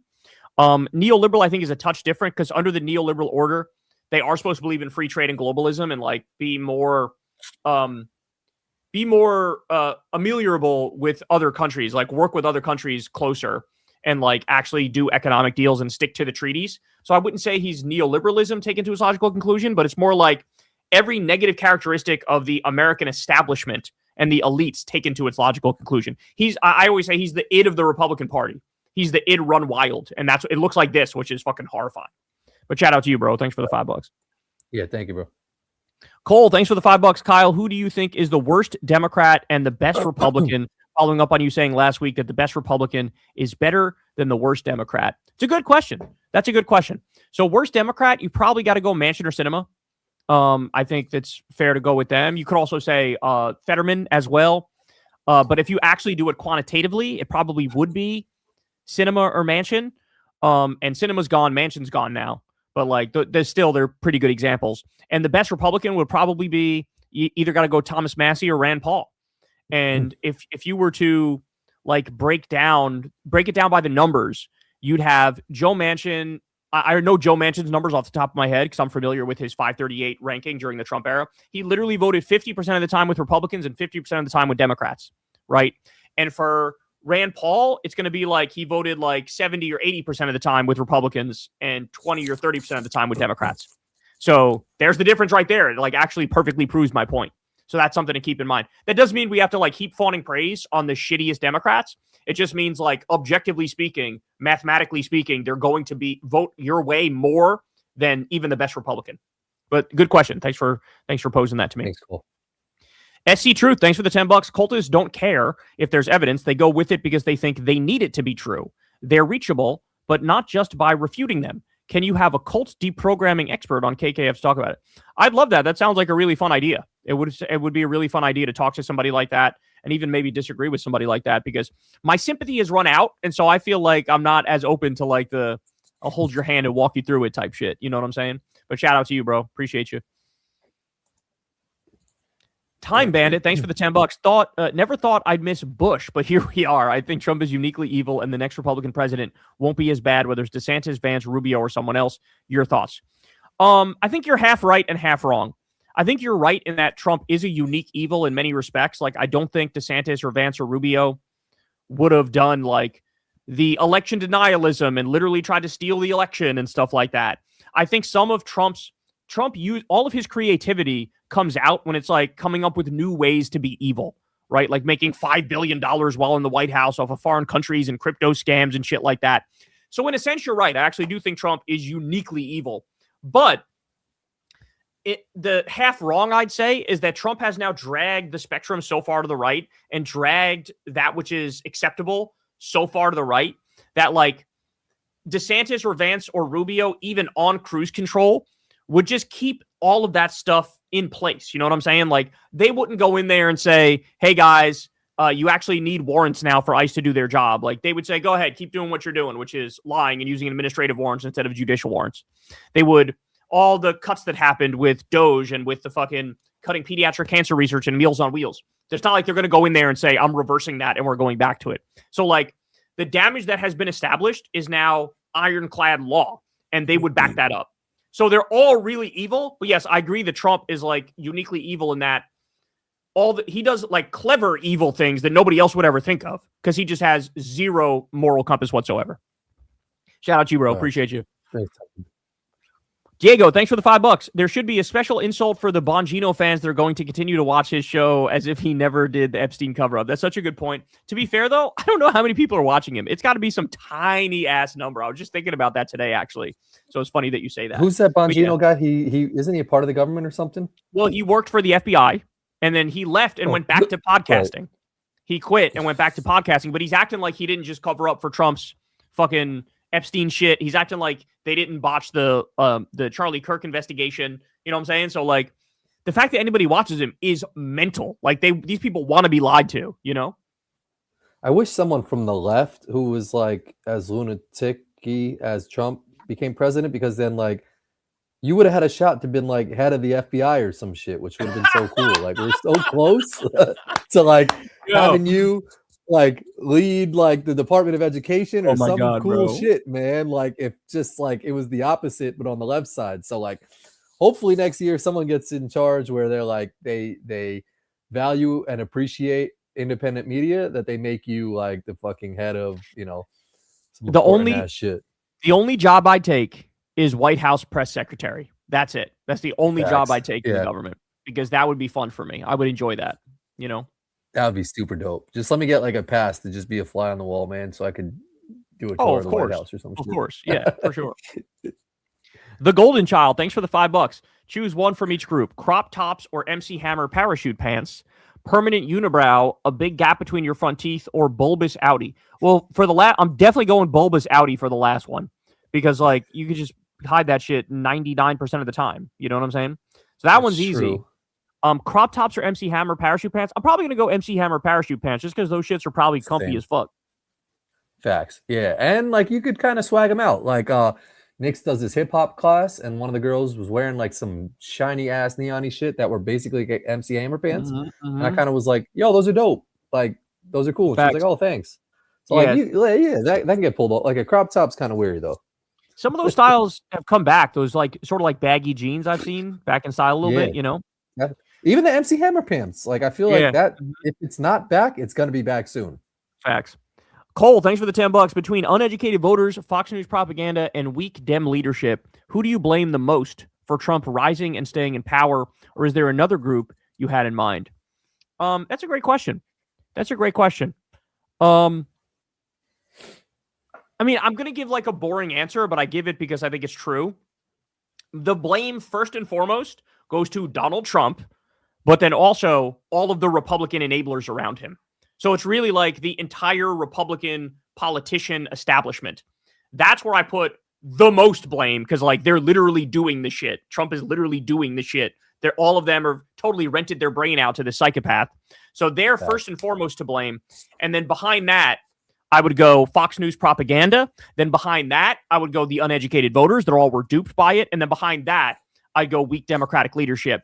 But they're all, to one extent or another, to blame. It's just different degrees of culpability in my mind. That's a good question. Thanks again, Cole. Cole's hitting us with some fire questions tonight.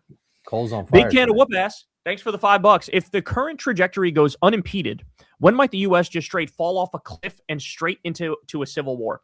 That's such a hard question to answer because we've already crossed so many red lines that I would say like we're already kind of in a soft civil war. I was going to say we're there practically. We're there, yeah. But then the flip side of that, though, is as I've always said, there's so many good distractions in this world where like everybody's got internet, everybody's got TV, everybody's got social media.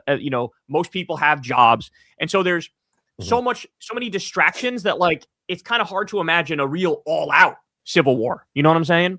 And so I don't know. It's just kind of a hard question to answer. But my answer would be kind of like a cheat code answer here. We're already in a soft civil war, and it's Trump and the feds and MAGA that are waging it on everybody else, basically. And ICE and shit too, right? Yeah, that's all. I'm including them in MAGA. You know? Yeah. Dang, thanks for the $5. Rank these governors for 2028. Newsom, Pritzker, Whitmer, Bashir, and Shapiro. Also, James Carville thinks Pritzker is our best shot. That's interesting that he thinks that. So I'm going to say, and I'm not going here, by the way, by my preference. I'm going by what I think is most likely to happen. Okay, that's what I'm saying up front, just so everybody knows. By that standard, what I think is most likely to happen, I would say Newsom is most likely of those. Then I'd go Pritzker. Then I'd go Shapiro. Then I'd go Whitmer. Then I'd go Bashir. And Carville is not necessarily wrong. I do think Pritzker can be a strong candidate in some respects, but he's got to get a little sharper. All of them got to get a little sharper. I need them all to be more partisan, and I need them all to be bigger assholes. And I mean it. Like, that's what I need from you, you know? Sure. Yeah. Metalhead Matt, thanks for the $5. It's also the GoFundMe economy, humiliating for U.S. that the elderly, April Steele, depend on the generosity of others because billionaires don't pay taxes. It's a fucking outrage, bro. And then what we learned with these Epstein files is quite literally that we have a cabal of billionaire pedophile elites who are also into bestiality and torture and cannibalism. And like, they fucking run us. They rule us. And that's just so crazy to think about, that you have this like overclass of genuinely sadistic people who are like acting like subhumans because they treat us like we're animals, and they run everything. So yeah, you got to tax these motherfuckers out of existence. I'd have no billionaires, and I would take that money and I'd reinvest it into the people. That'd be nice. Thanks, Matt. Diego, thanks for the $10, bro. What excuse does Anthony, please give me my Gaza job back, Aguilar, have for running as an independent instead of a Democrat? He is just going to be a spoiler for the Democratic candidate. Grifter behavior. My understanding was that he's running in a very red area, right? I don't know the district he's running in, but Crystal was telling me about this, and I thought he was running in a very red area, which it was actually Bernie who floated the idea that in like very red states or very red districts, Democrats actually should run as independents because you're actually more likely to win as an independent than a Democrat if it's sufficiently red enough. Now, perhaps that's not true. Perhaps the reality is it's not as red of a district as I thought. But yeah, that was my understanding about what was going on with him. Thanks, Diego. B Crow, thanks for the $5. I'm interested in picking up golf as a beginner in my early 40s. Any tips or recommendations for a first timer? Yeah, first of all, that's great. I love that you're doing that, and I'd recommend that to anybody and everybody because it's very fun and very addictive, and it can be all consuming in a good way. Where like, you know, you're always trying to get better, you're always thinking about it. It's LeBron's like all in. LeBron is all in. He says he watches YouTube golf all the fucking time. Yep. It's kind of crazy to think that LeBron's YouTube thing is kind of like mine. Like his YouTube recs, he's just got to get into fragrances next. Yeah, facts. Tennis in that bitch, some politics, like yeah. But so tips if you're starting in your 40s. First of all, be patient with yourself because it's so much harder than you think it is. That's point number one. Point number two is I would actually spend the first like 2 or 3 months that you do this, going to the driving range, taking your iron and some drivers and just like swinging pretty fucking hard at it, going at it pretty hard just to develop the ability to create some speed, right? Yeah, that's my issue. Give yourself the ability to create some speed. And then after you get some speed, then after that, we can reel it in a little bit and we can focus more on smoothness and focus more on accuracy and contact. But I guess my biggest piece of advice would be don't be afraid to take a lesson. A lesson can help you and simple tips can make a big fucking difference, right? Whether it's swing smooth or keep your head still, or there's like a million of those like old school golf tips that they use from way back in the day that to me, I think are easier for people to connect with than like high level, like, oh, you got to put the club in this position or that position. You know what I'm saying? So I'd say that go to the range for like 2 or 3 months and just try to make good contact and swing as hard as you can, get some speed. And then after that, you know, go take a lesson and try to reel it in and maybe focus more on accuracy and contact and stuff like that. Yeah, I like that advice. I need to take that speed advice because I feel like I'm more worried about keeping my whole body in, you know, straight motion, my head down and all this stuff that I lose out on like distance because of my speed. Whereas if I had that advice when I first started of just hitting it, you know, and then worrying about the rest. Yeah, I like that advice. Yeah, you got to develop the golf muscles to get the speed. You know what I'm saying? Like your body needs to know how to go at it so that when you actually play, you can get some distance out of it. You know what I'm saying? Facts. Love that. The Golden Child, thanks for the $5. Prepare to become a casualty of your 40-plus-year-old friend's midlife crises. Guys, why did you decide, Corin, or decide not, Kyle, to procreate? Huh. I did. I'm old, bro. Like, and being a stepdad to me is already fulfilling. Yeah. And it already is kind of like it's like a job to a certain extent. You know what I'm saying? Yeah. And the idea of raising a baby from like just being born now to like for the rest of my life, it does seem like a lot to handle. You know what I'm saying? So that would be, it wasn't really a decision on my part. It was more like just default, like, we're not going to do all that, are we? It seems like a lot. You know what I'm saying? And I think mine was like not really a decision, but on the opposite of like it happened. And it was just like we're going to have to do all that now. So like, I'm the opposite side of the spectrum. It kind of just happened. And like, you just fucking like go with the fucking chips as they fall, whatever that shit is. Jorgen, thanks for the $5. Monday, y'all. Time for fragrance talk with Joey Saladino and Glenn Beck, 2006. So where's the fragrance, bro? I thought fragrance talk. Where's the fragrance question, bro? I'm sure it's coming. I would have blessed you. Loved your video today on the Epstein files. Love to see even MAGA people starting to turn on the administration. The entire online right started with Epstein. That's exactly right, bro. That's exactly right. But it's good. I don't know. It's good that you're seeing people abandon MAGA because I haven't been paying that much attention, but I just assume they're never going to fucking abandon MAGA. You know what I'm saying? Yeah, hopefully people are. That video was so much work, by the way, over an hour where I'm just like the whole time I'm just going through the files, you know? Jesus. It was like not even that much commentary. I can imagine, right? Because there's more that's come out. Well, it's not that there's more that's come out, it's that there's 3 million fucking files and people are still combing through them on a daily basis, you know? There's definitely fucking celebrities and people shitting their pants right now. For sure. Path of Then, thanks for the $5. Called it. Epstein files equals not just pedophilia, murder, cannibalism, and bestiality. Kyle, just know we have still not reached the bottom of the barrel. I think that's right, bro. I think that's right. I think the more we learn, the more disturbing it gets. I don't know how much more disturbing it can get, but we just saw some like big fucking CEO or some shit from a bank was outed as like having girls dress up as like Snow White to fuck them. Like, I know, it's just disgusting. Yeah, the picture of what was it, Prince Andrew, like on his knees over a girl, like it's just like It's just embarrassing and sad. And like seeing, it's always funny when you see these messages, like seeing Elon beg to like go to the island. It's just like, he lied too. He said the opposite. He was like, "Oh, he kept asking me to go to the island." Like, no, he didn't. We got you, motherfucker, in black and white right in front of us. You asshole. It was the opposite. What's the wildest party? We Postian, thanks for the $5. Kyle, do you still think Americans are politically schizophrenic, or has your take changed? They gotta be, right? I feel like they are. Yeah, I still think we are. Yeah, I think we're politically schizophrenic. I do. Yeah. So I would say my opinion has not changed. But shout out to you, bro. Downfall Parodies, thanks for the $10. I keep thinking about Bob Saget's death. Officials say he had a ground level fall, but the injuries look like a fall from multiple stories or car wreck. How was he able to get up and go to bed? What the fuck? Huh.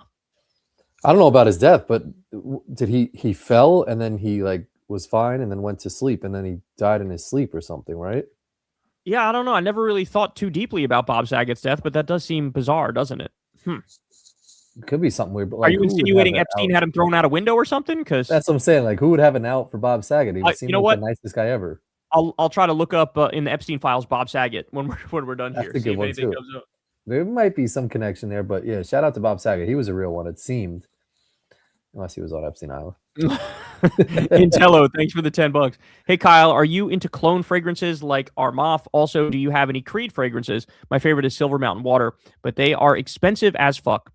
Clone fragrances, I'm into some of them. So I have like, there's Nitro Red Intensely I have, which is amazing, very like fruity and great. Then there's like this other Nitro one I have, I forget the name, but it's in the silver bottle. It's like a chromey silver bottle. And then there's some others I'm probably blanking on that I have. But yes, I have some clone fragrances. I don't have any Armaf fragrances, but I've heard good things about Armaf. I don't have any Creed fragrances, but I do have, funny you mentioned Creed because Cool Water, the Davidoff Cool Water, that's a throwback. That's a throwback, and that was like made by the same person who made a very famous and expensive Creed fragrance. I don't know if it was Silver Mountain Water or one of the other ones. I think it was one of the other ones. But Cool Water, I actually wore that the other day. Yeah. And it still works, bro. It held it. It's like a classic. It doesn't smell dated. It smells still very fresh. It almost smells like shaving cream or something. And it's just like a really nice smell. So I have that one. I don't have any other Creed fragrances, but I'm gonna retry Aventus because I tried a Aventus knockoff and didn't like it. I tried Club Dina Wheat Intense Man, so I want to try a Creed Aventus again because it's supposed to be like smoky pineapple. But I saw a video of a guy testing. It was like a Prada Paradigm versus a Creed Aventus, and Paradigm won like 8-2 or something like that. So I guess I'm not sure if the women really like Creed Aventus as much as the men do, you know. What's clone fragrances? Just out of curiosity. My bad. Repeat that. I just accidentally knocked my headphones out again. What's clone fragrances? Clone is like they take a fragrance that is a designer fragrance or a niche fragrance, and it's like expensive and it's liked. And what they do is they get the correct like recipe for it, and they make it for cheaper. So it's like you can get a very similar, or in some cases, pretty much identical fragrance, and it's way cheaper. Oh, how did I not remember this? I have the French Avenue by Liquid Brune, which is the knockoff for Parfums de Marly Altair. So I do have that's my best clone because it's like identical to the super expensive Parfums de Marly one. That's probably my best clone. It's like a cinnamon sugar cookie. It smells delicious. That one's amazing. Metalhead Matt, thanks for the $5. Do you agree with Walls when he says the military service shouldn't be denigrated and the right thing is to just say thank you? I do that with Platner. No, I don't have like a hard and fast rule when it comes to it. It probably is a matter of like, where are you at now? Like, if you were in the military and you served in Iraq, are you now crusading against all wars and interventions because you now know it was absolute bullshit and you feel like I shouldn't have even been there in the first place? Because if that's the scenario, then I'm with you 100%. But if you're a veteran and you're also still sort of like a douchebag about your service and you don't realize that this is imperialism and it's fucked up, then it's like, sort of fuck you. You know what I'm saying? So like, I don't have a hard and fast rule. It just depends on the individual and what they learn from that experience. Does that make sense? Facts. Thanks, man, on that. Will Davis, thanks for the $5. How do you feel about the Virginia government so far? I would definitely have her over representative, but the recent increases in taxes seems to contradict the affordability agenda. I like what Abigail Spanberger is doing so far. I didn't see the line for the increase in taxes, but I assume it's like the higher brackets that are getting the tax increase. So I don't really have a problem with that. I mean, I could be wrong though. Maybe the line is a little lower than what I would put it, but so far I think she's done a great job. I think Abigail Spanberger's done a great job. Thanks, Will. Path of Ben, thanks for the $5.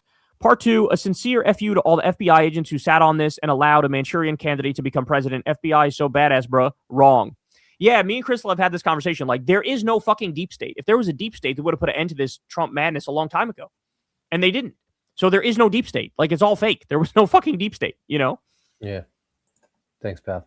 Adam King, thanks for the $5. Kyle, you mentioned having ADHD. How do you manage to read so much and stay so productive? Do you think the ADHD energy hyperfocus helps you on camera?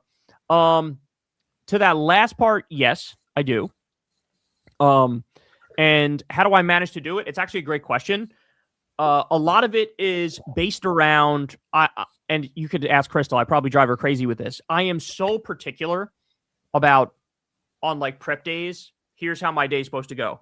And I need to be in the same place at the same time every day. And it takes me like an hour or two to work myself into starting to do my prep. And then once I get the ball rolling, I can do it all.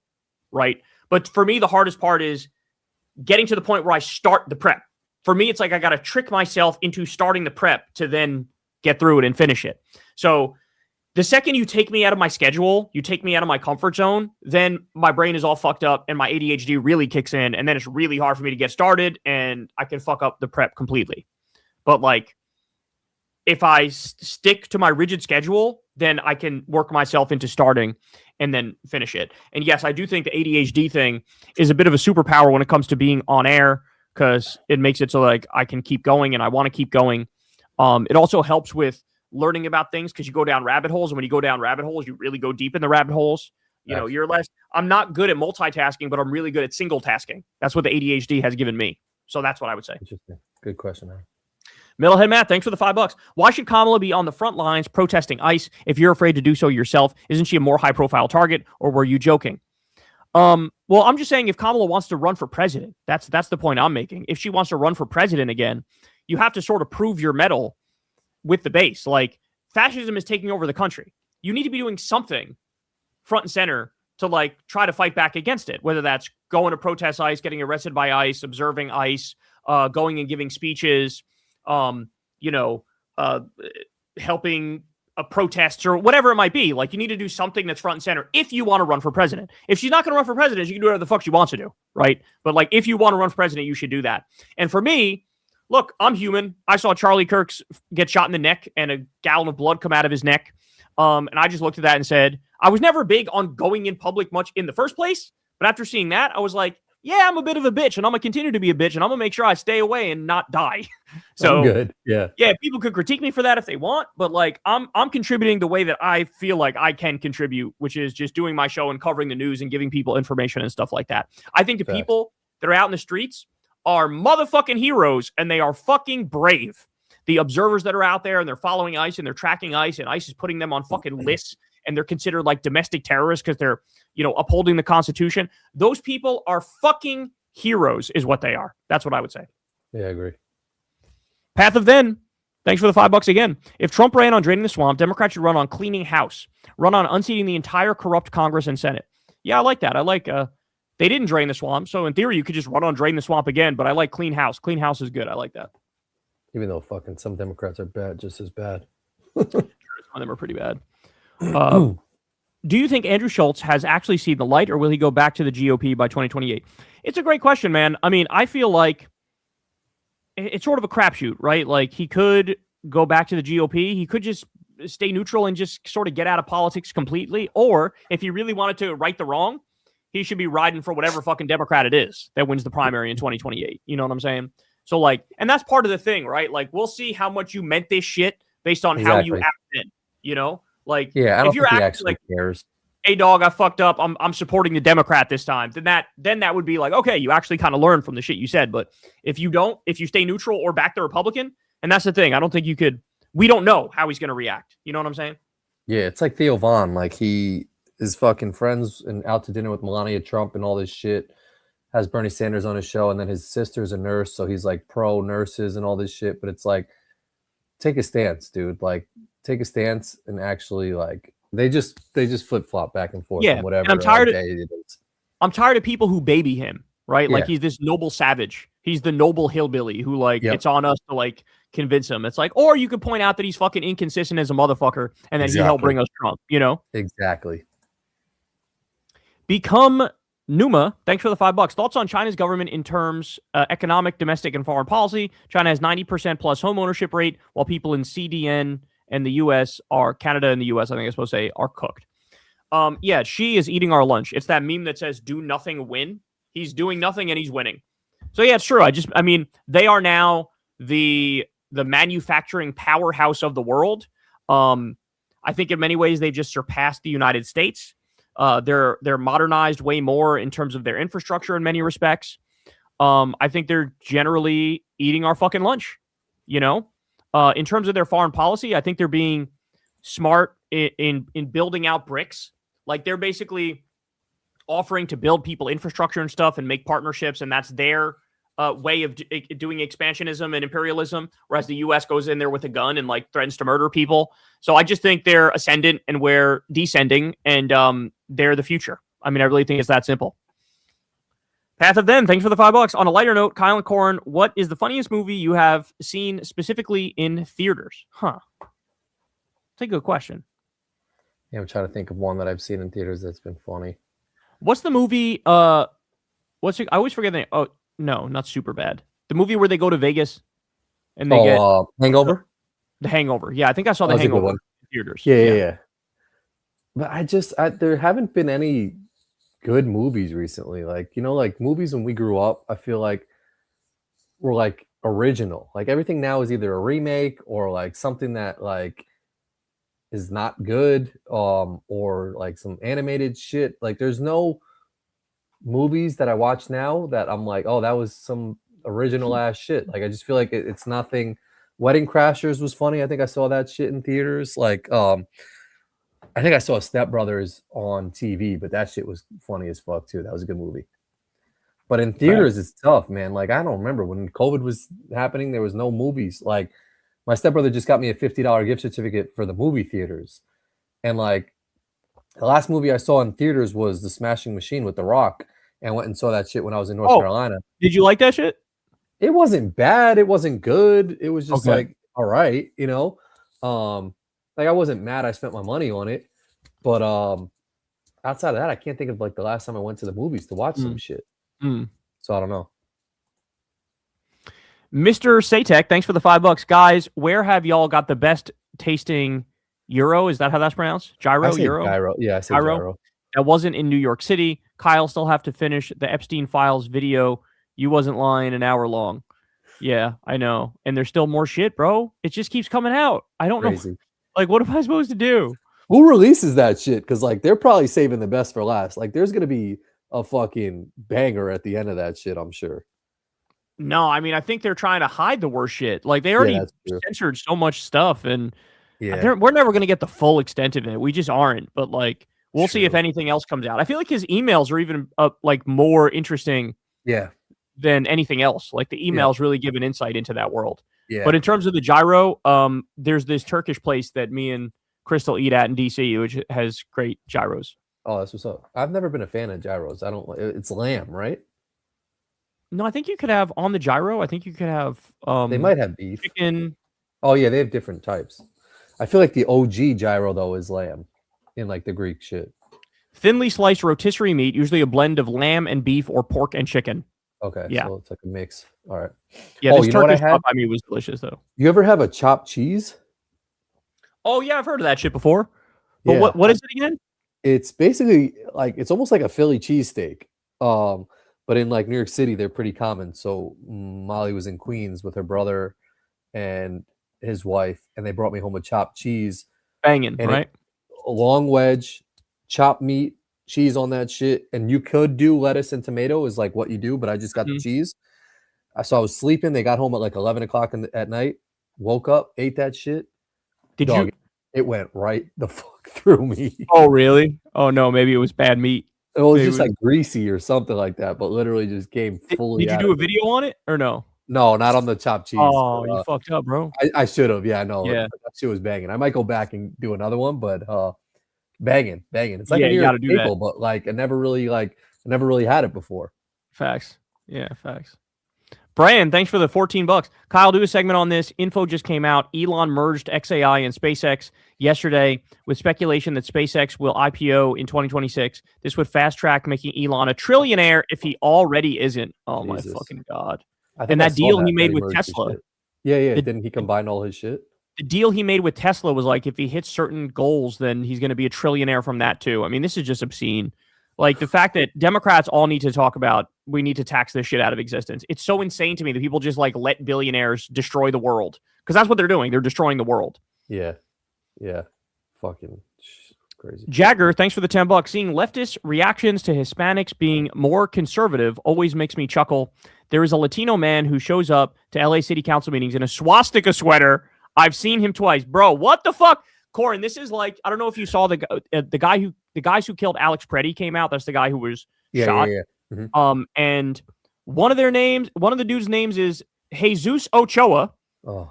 And another one is, I forget, but it's some OD Hispanic shit. And then I saw pictures of them. One of them is a Hispanic dude who's like desperately trying to be white. Like he's got like the fucking like mustache and he's like wearing some fucking like hunting gear. And then the other one is a Hispanic dude who's clearly a fucking closet case where he's fighting off his sexuality like a motherfucker. So the point that everybody's been making is like, bro, like you're not on the team. Like I know you guys are trying desperately to be on the team. You're not on the fucking team and they'll deport your motherfucking ass too. Yep. The second you get out of your fucking CBP or ICE clothes, it's a wrap, dog. And yeah, like there's this weird thing that happens where I think it's their way of trying to assimilate. Their way of trying to assimilate is like, we hate brown people too. And it's like, it's just embarrassing. Like, it's just fucking embarrassing. Well, I was just looking for it, but I don't know if you saw this, but there was like some kid, I don't know if he was a rapper or something, but he had a huge Trump tattoo on his chest and he just got deported or is getting deported. And he basically was like, I still support Trump or some shit like that. And he was just like, well, bro, you're a fucking idiot then, dog. Oh my God. Yeah, he's deported a lot of Cubans who are very right-wing and a lot of Venezuelans who are right-wing. Which is just crazy. Like that's what those ICE thugs need to know is like, you're not on the motherfucking team, dog. Exactly. You're not. And they'll deport your mom, they'll deport your grandma, they'll deport you. Yep. Like, grow up. This is fucking fascism and you're the fucking DEI fascists. Yep.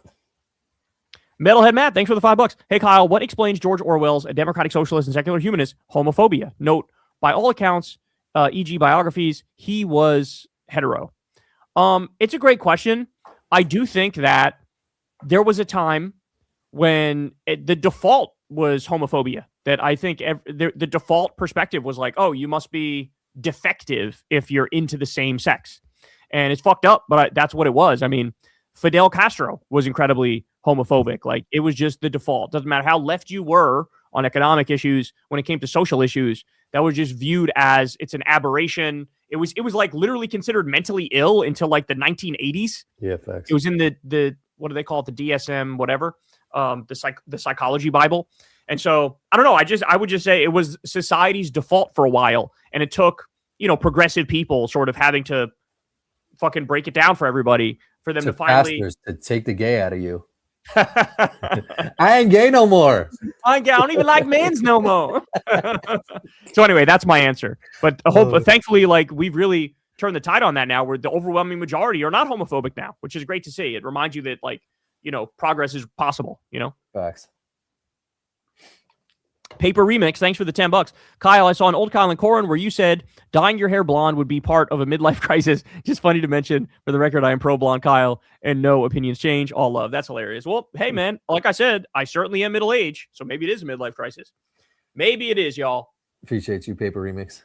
Christopher, thanks for the $5. Yo, Kyle and Corin. One, what are your guys' favorite cocktail? And Kyle, would you ever consider going on the Adam Friedland show? You would fit well. Yeah, I definitely go on the Adam Friedland show. I like Adam Friedland, and we run in similar friend groups. And I don't really have a favorite cocktail because I don't really fucking drink, guys. I mean, me and Corin, when we were in college and just out of college, we did drink a decent amount. We would go out and have Coronas on a regular basis and shit. Yeah. These days, I really don't drink like at all. Like maybe I have the rare occasional drink. When Zoran won, me and Crystal had some champagne. But before that, it was like 2 years before I had my last drink. So I just really don't drink that much. But of the drinks I do like, I like Corona for beer and I like Prosecco for champagne, I would say. Yeah. Yeah, I'm a big Corona guy also. I feel like any other, I've said this in the past, but any other beers that are like hopsy or weedy or whatever, like usually give me allergies and I start to sneeze and shit.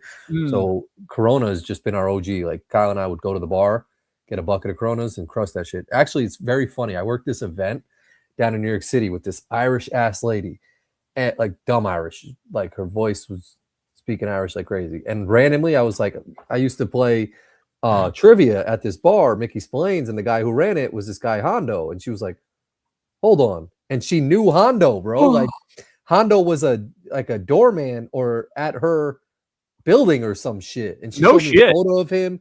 He had like white hair and shit, and I was like, "Yo, what are the fucking odds?" It was so crazy. Crazy, bro. That's so crazy. That shit.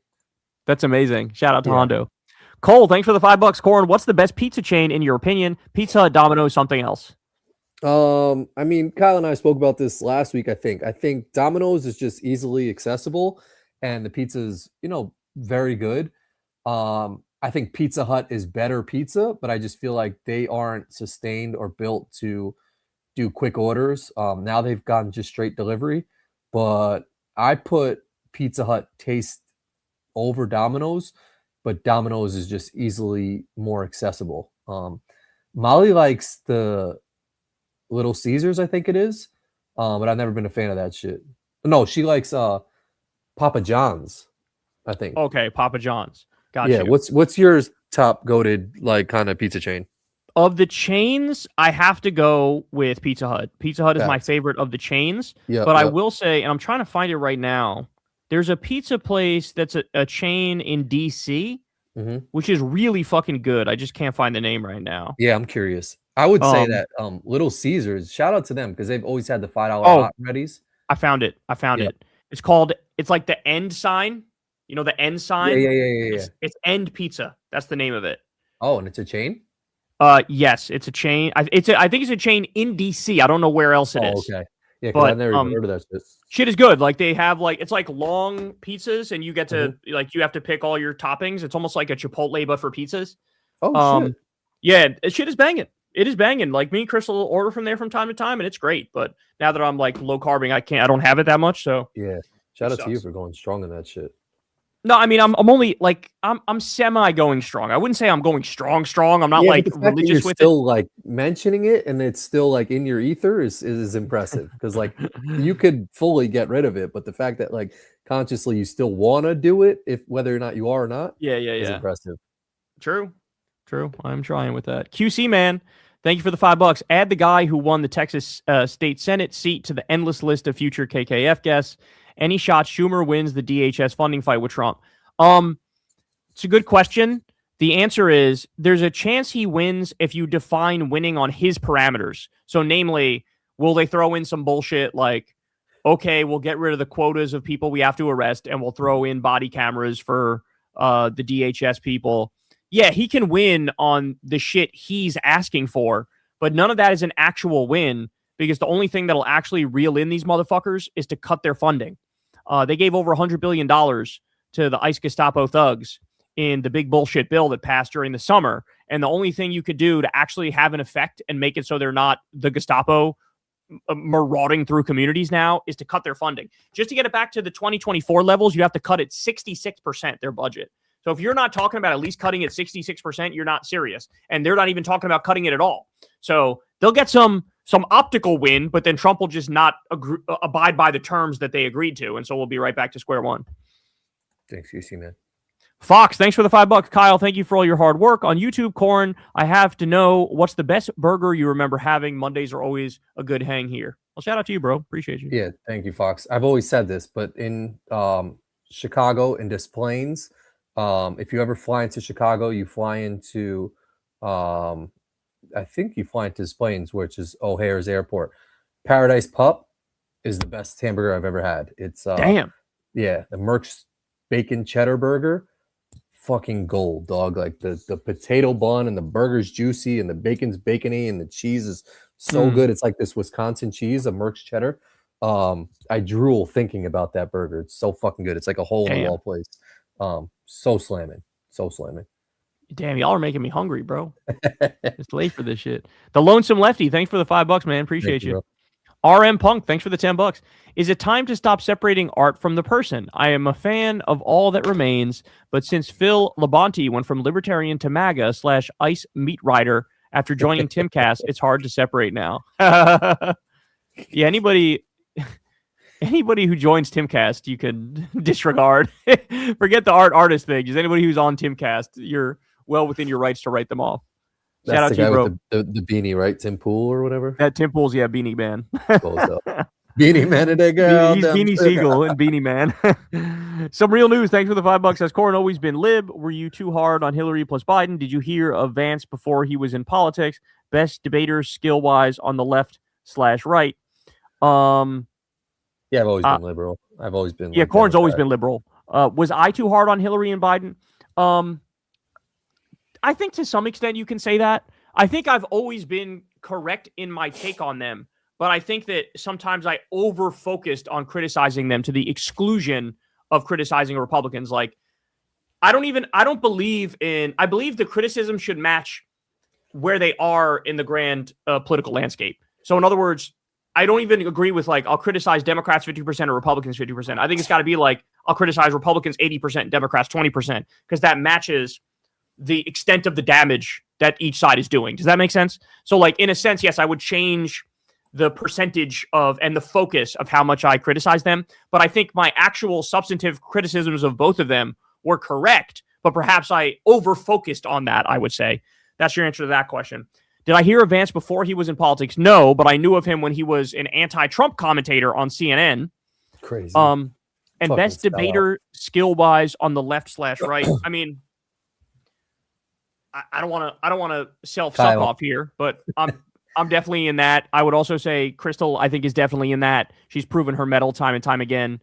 I'm not sure. I'd have to think about it outside of that. But there's some good debaters out there. There's some good just debaters. Because this is so OD, but very fucking appreciative. Let me see if I can get to this one here. Hold on. Is it Pentaxenstein? Because he always looks it up. Oh, no. Dude. Oh, dinky. Wow. Thanks. Benjamin Gilbert, thanks for the 500. That's crazy, bro. Thank you so much. That's very kind of you. Real one, OD, man. Thank you. It's super kind. And the Alex Jones video title, yeah. It's a quote of somebody who was responding to Alex when he lied about Zoran and tried to pretend like he was Epstein's child. Well, what you did a video title that was OD? I did a title. It was about Alex Jones lying and pretending like Zoran is fucking Epstein's son.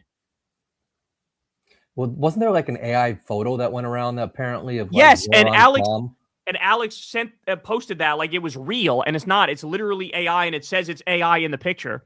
And somebody in the replies was like, "N-word, that's fake, bro." And so I quoted that and then put Alex Jones hits a disgusting new low. So, the fact, like, do you he's got to know that it's fake, and he's just trolling by like, you know, he's just a liar. Yeah, he's just a liar. He's just a scumbag and a liar. You know what I'm saying? But it just makes you think too, like before we realized he was a liar. I mean, everyone always knew he was a liar, but before like facts were a thing, and he just like, I don't know, fuck that guy, man. The fact you were almost gonna be on Rogan with him, which would have been super cool. Oh, I forgot about that. That's right. It was originally supposed to be me and Joe doing the election in 2020. He begged to come on or wanted to come on. And then right? Alex invited himself. And said exactly. like, "Oh, I'm gonna come. We're gonna do the election together. It's gonna be great. It's gonna be an awesome time." And Joe felt like, "Well, what the fuck am I supposed to do? I don't want him to fucking be here." And then I guess at some point Joe was able to say to him like, "I already have it booked with this guy and Tim Dillon." And so yeah, that would have been fireworks, man. That would have been so fireworks to have you and fucking Alex Jones. Yo, Benjamin, thank you, bro. For real, bro. That's fucking unnecessarily generous. Metalhead Matt, thanks for the $5. Those 2024 clips of people introducing Kamala as the next president before a campaign rally are some of the most cringeworthy vids out there, sadly. Yeah, I feel like there's a curse You can't ever get ahead of yourself like that. Like, remember the post of Hillary Clinton where it was on her account, but it said like, happy birthday to the next president, Hillary Clinton. And like that came back to bite her in the ass.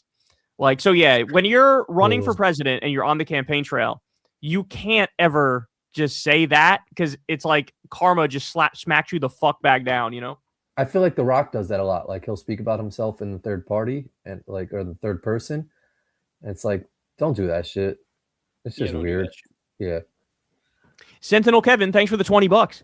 MAGA would low-key be adding cannibalism to their coalition next. Mark my words. I know. Yeah, so fucking Nick Fuentes was out there defending Epstein. Like, these people, it's just sick. They're sick. They're sick. How they do that.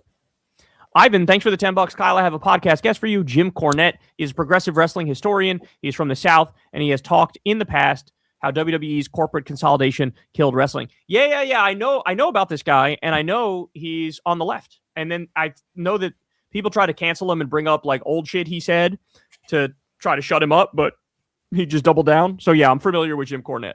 Wrestling's in a bad light right now. Apparently, the Royal Rumble got like really bad reviews and ratings. Oh, really?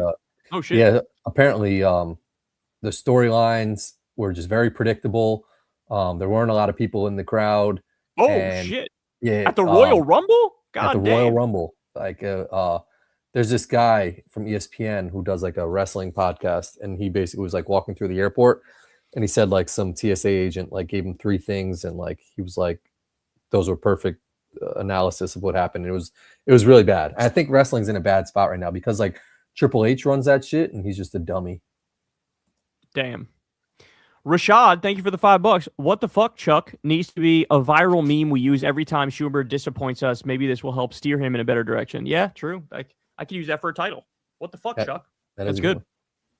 Jack, thanks for the $5. Number 1, top 5 soups. Number 2, do you guys know about whitest kids you know from way back when? Number 3, do you know anything about rock climbing, and would you ever? So for number 3, I wouldn't do that. I think Corin probably wouldn't do that either. Yeah. No. I would do a roll wall. Whitest kid you know sounds vaguely familiar, but I don't actually know it off the top of my head. What you're talking about? I thought he was about. Actually genuinely asking us about the whitest kid that we know. No, I started thinking like, who do we go to high school with? That was like the whitest kid that we know. It's like Bobby. A show or some shit. And then to the question about soups, French onion has got to be number 1 for me. Ooh. I got to go French onion number 1. I like cheddar broccoli. I'm a big French onion guy. Mm-hmm. You like when the cheese is like cheesing on top of that shit? Hell like yeah, I love that shit. I love that shit. So I'm gonna go French onion number 1. I'm gonna go like wonton soup number 2. Good choice. Big wonton soup guy.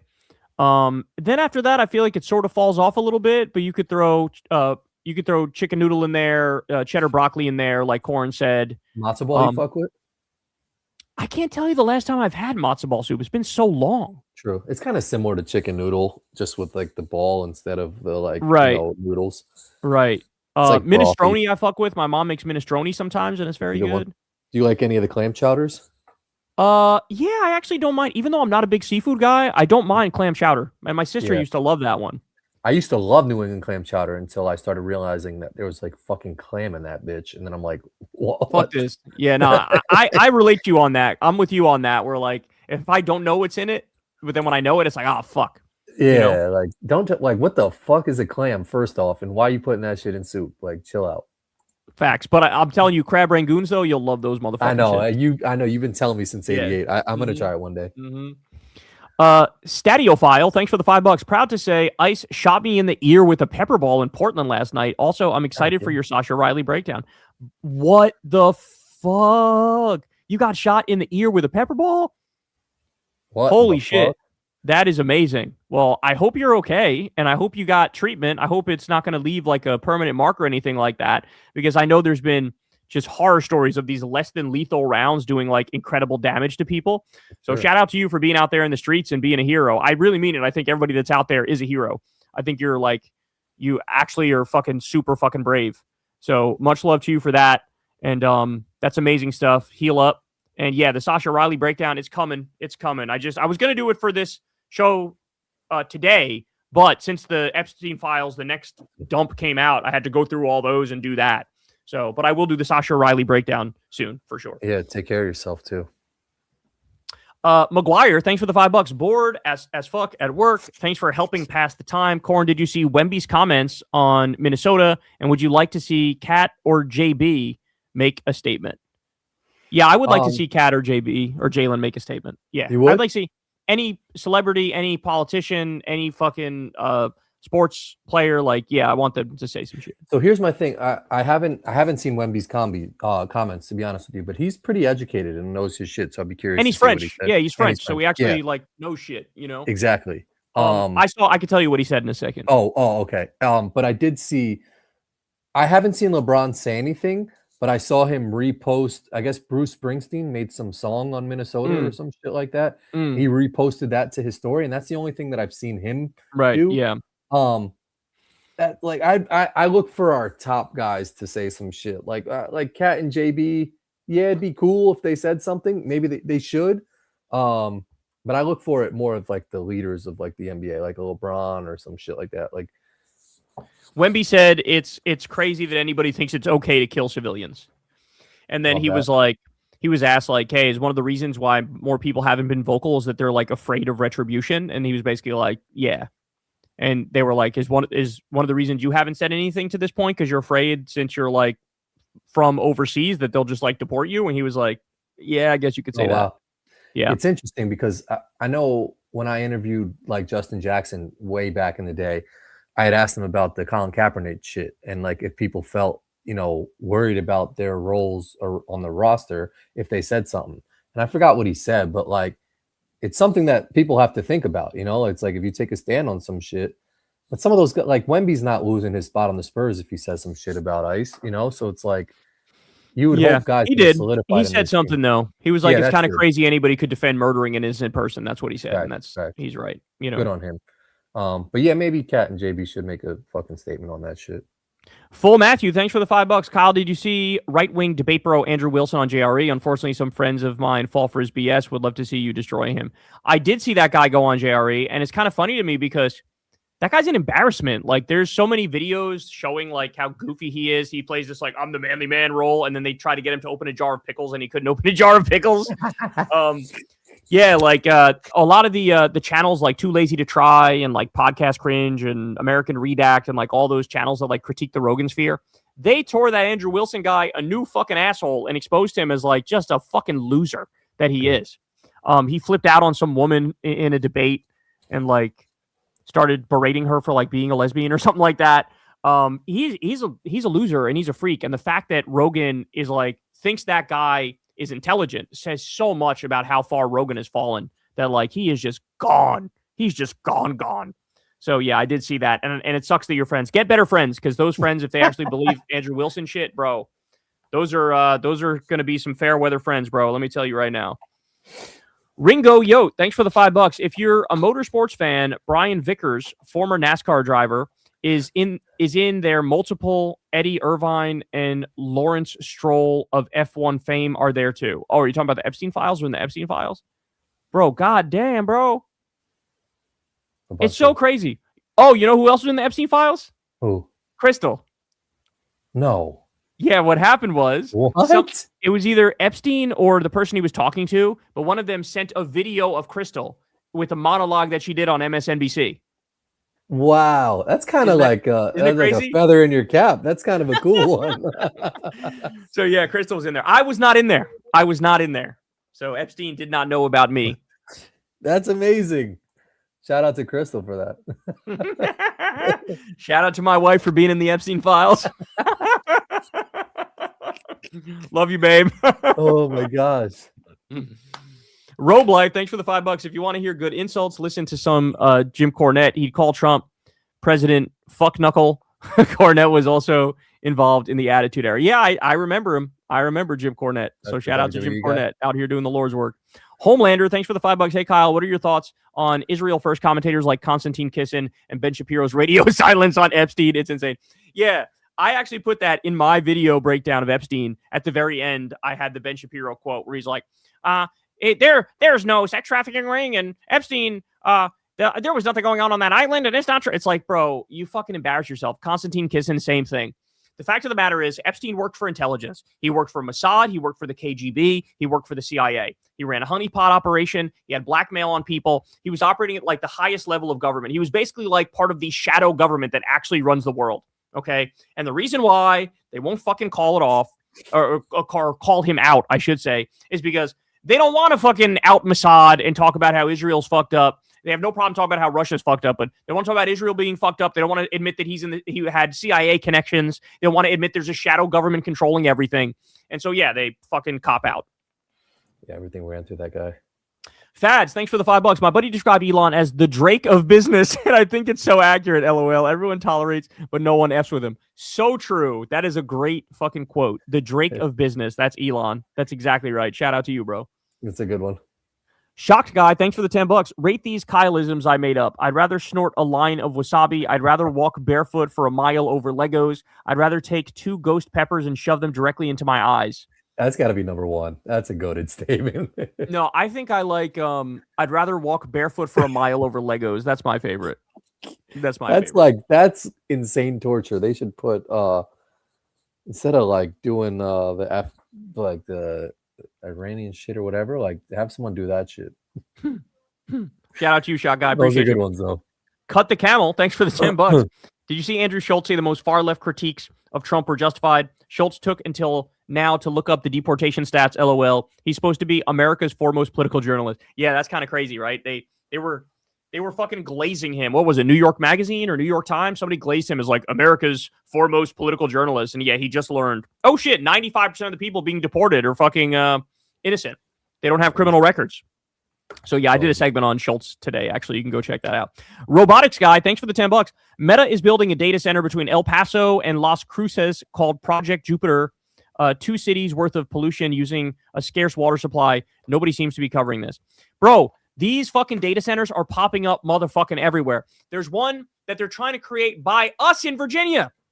Jeez. So they're popping up everywhere, bro. Like they're going all in on this shit. And like what do the data centers do? Just steal like that's how they create the energy to power AI. Oh. Like every time you do an AI search, it's a tremendous amount of energy that they need, and these data centers power AI. And like we don't have enough water for these things. We don't have enough natural resources for these shits. People's electricity bills are going up because they're dumping the cost off onto regular people. So yeah, it's a real problem, bro. It is a real fucking problem. And those shits are not even good. Do you ever see these videos coming out where it's like they ask AI to spell strawberry? It's like, or how many R's are in strawberry? There's a lot of like, yeah, it gets it wrong. Well, we talked about this. We talked about how it gets shit wrong all the time when we ask it. You know. Yeah. Fuck. That's scary. HRM, thanks for the $10. I sadly think it's going to take us teaming with the right to take down the Fredophiles. Politicians are not going to save us. Then we divvy up the wealth and go our separate ways. National divorce.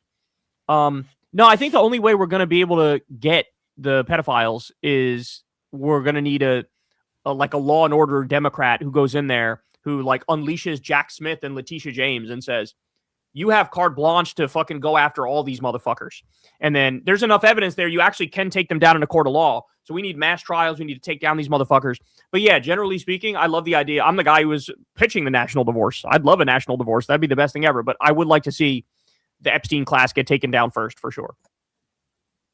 Wergenman, thanks for the $20. Very kind of you. There's a Hebrew University poll in which 76%, I think that's supposed to say, of Israeli Jews agree with the statement, there are no innocents in Gaza. I believe Allah will eventually guide all to Israeli soldiers' repentance, if not in this, in another life.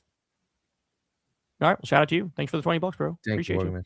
Staffer, thanks for the $5. Kyle, as a Dem staffer in San Diego, I'm mortified Nick Shirley is now terrorizing our daycares, and Bavino was just stationed right outside the county.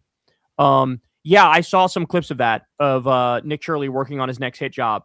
So everybody needs to be prepared for that. He's going to lie about the situation in California, just like he lied about the fraud in Minnesota. Oh, they're going to try and do that shit? They're doing the same shit just now in California. So, I mean, this motherfucker, this little twerp is like fucking instigating civil war with his disgusting lies. And Republicans are like actually cutting off funding for shit because of him.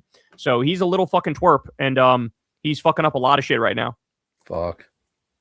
Scheistermeister, thanks for the $5. Kyle, do you know of the late Councilman Eric Mays of Flint, Michigan? He don't play. If he was still alive and was a congressman, he'd rip MAGA apart. I don't know about this guy, but you know who I'm sure would? Jordan Chariton, who did a great job covering Flint, Michigan and the water crisis there. and he's the guy who runs Status Coup. So just quick little shout out for Jordan. Everybody go sub to Status Coup if you haven't yet. They've been on the ground in Minnesota throughout all of this, doing a great job. And thank you, Shyster. Appreciate you, man. Case Sutherland? Yeah, that's it. Case Sutherland. Thanks for the $20, bro. Very kind of you.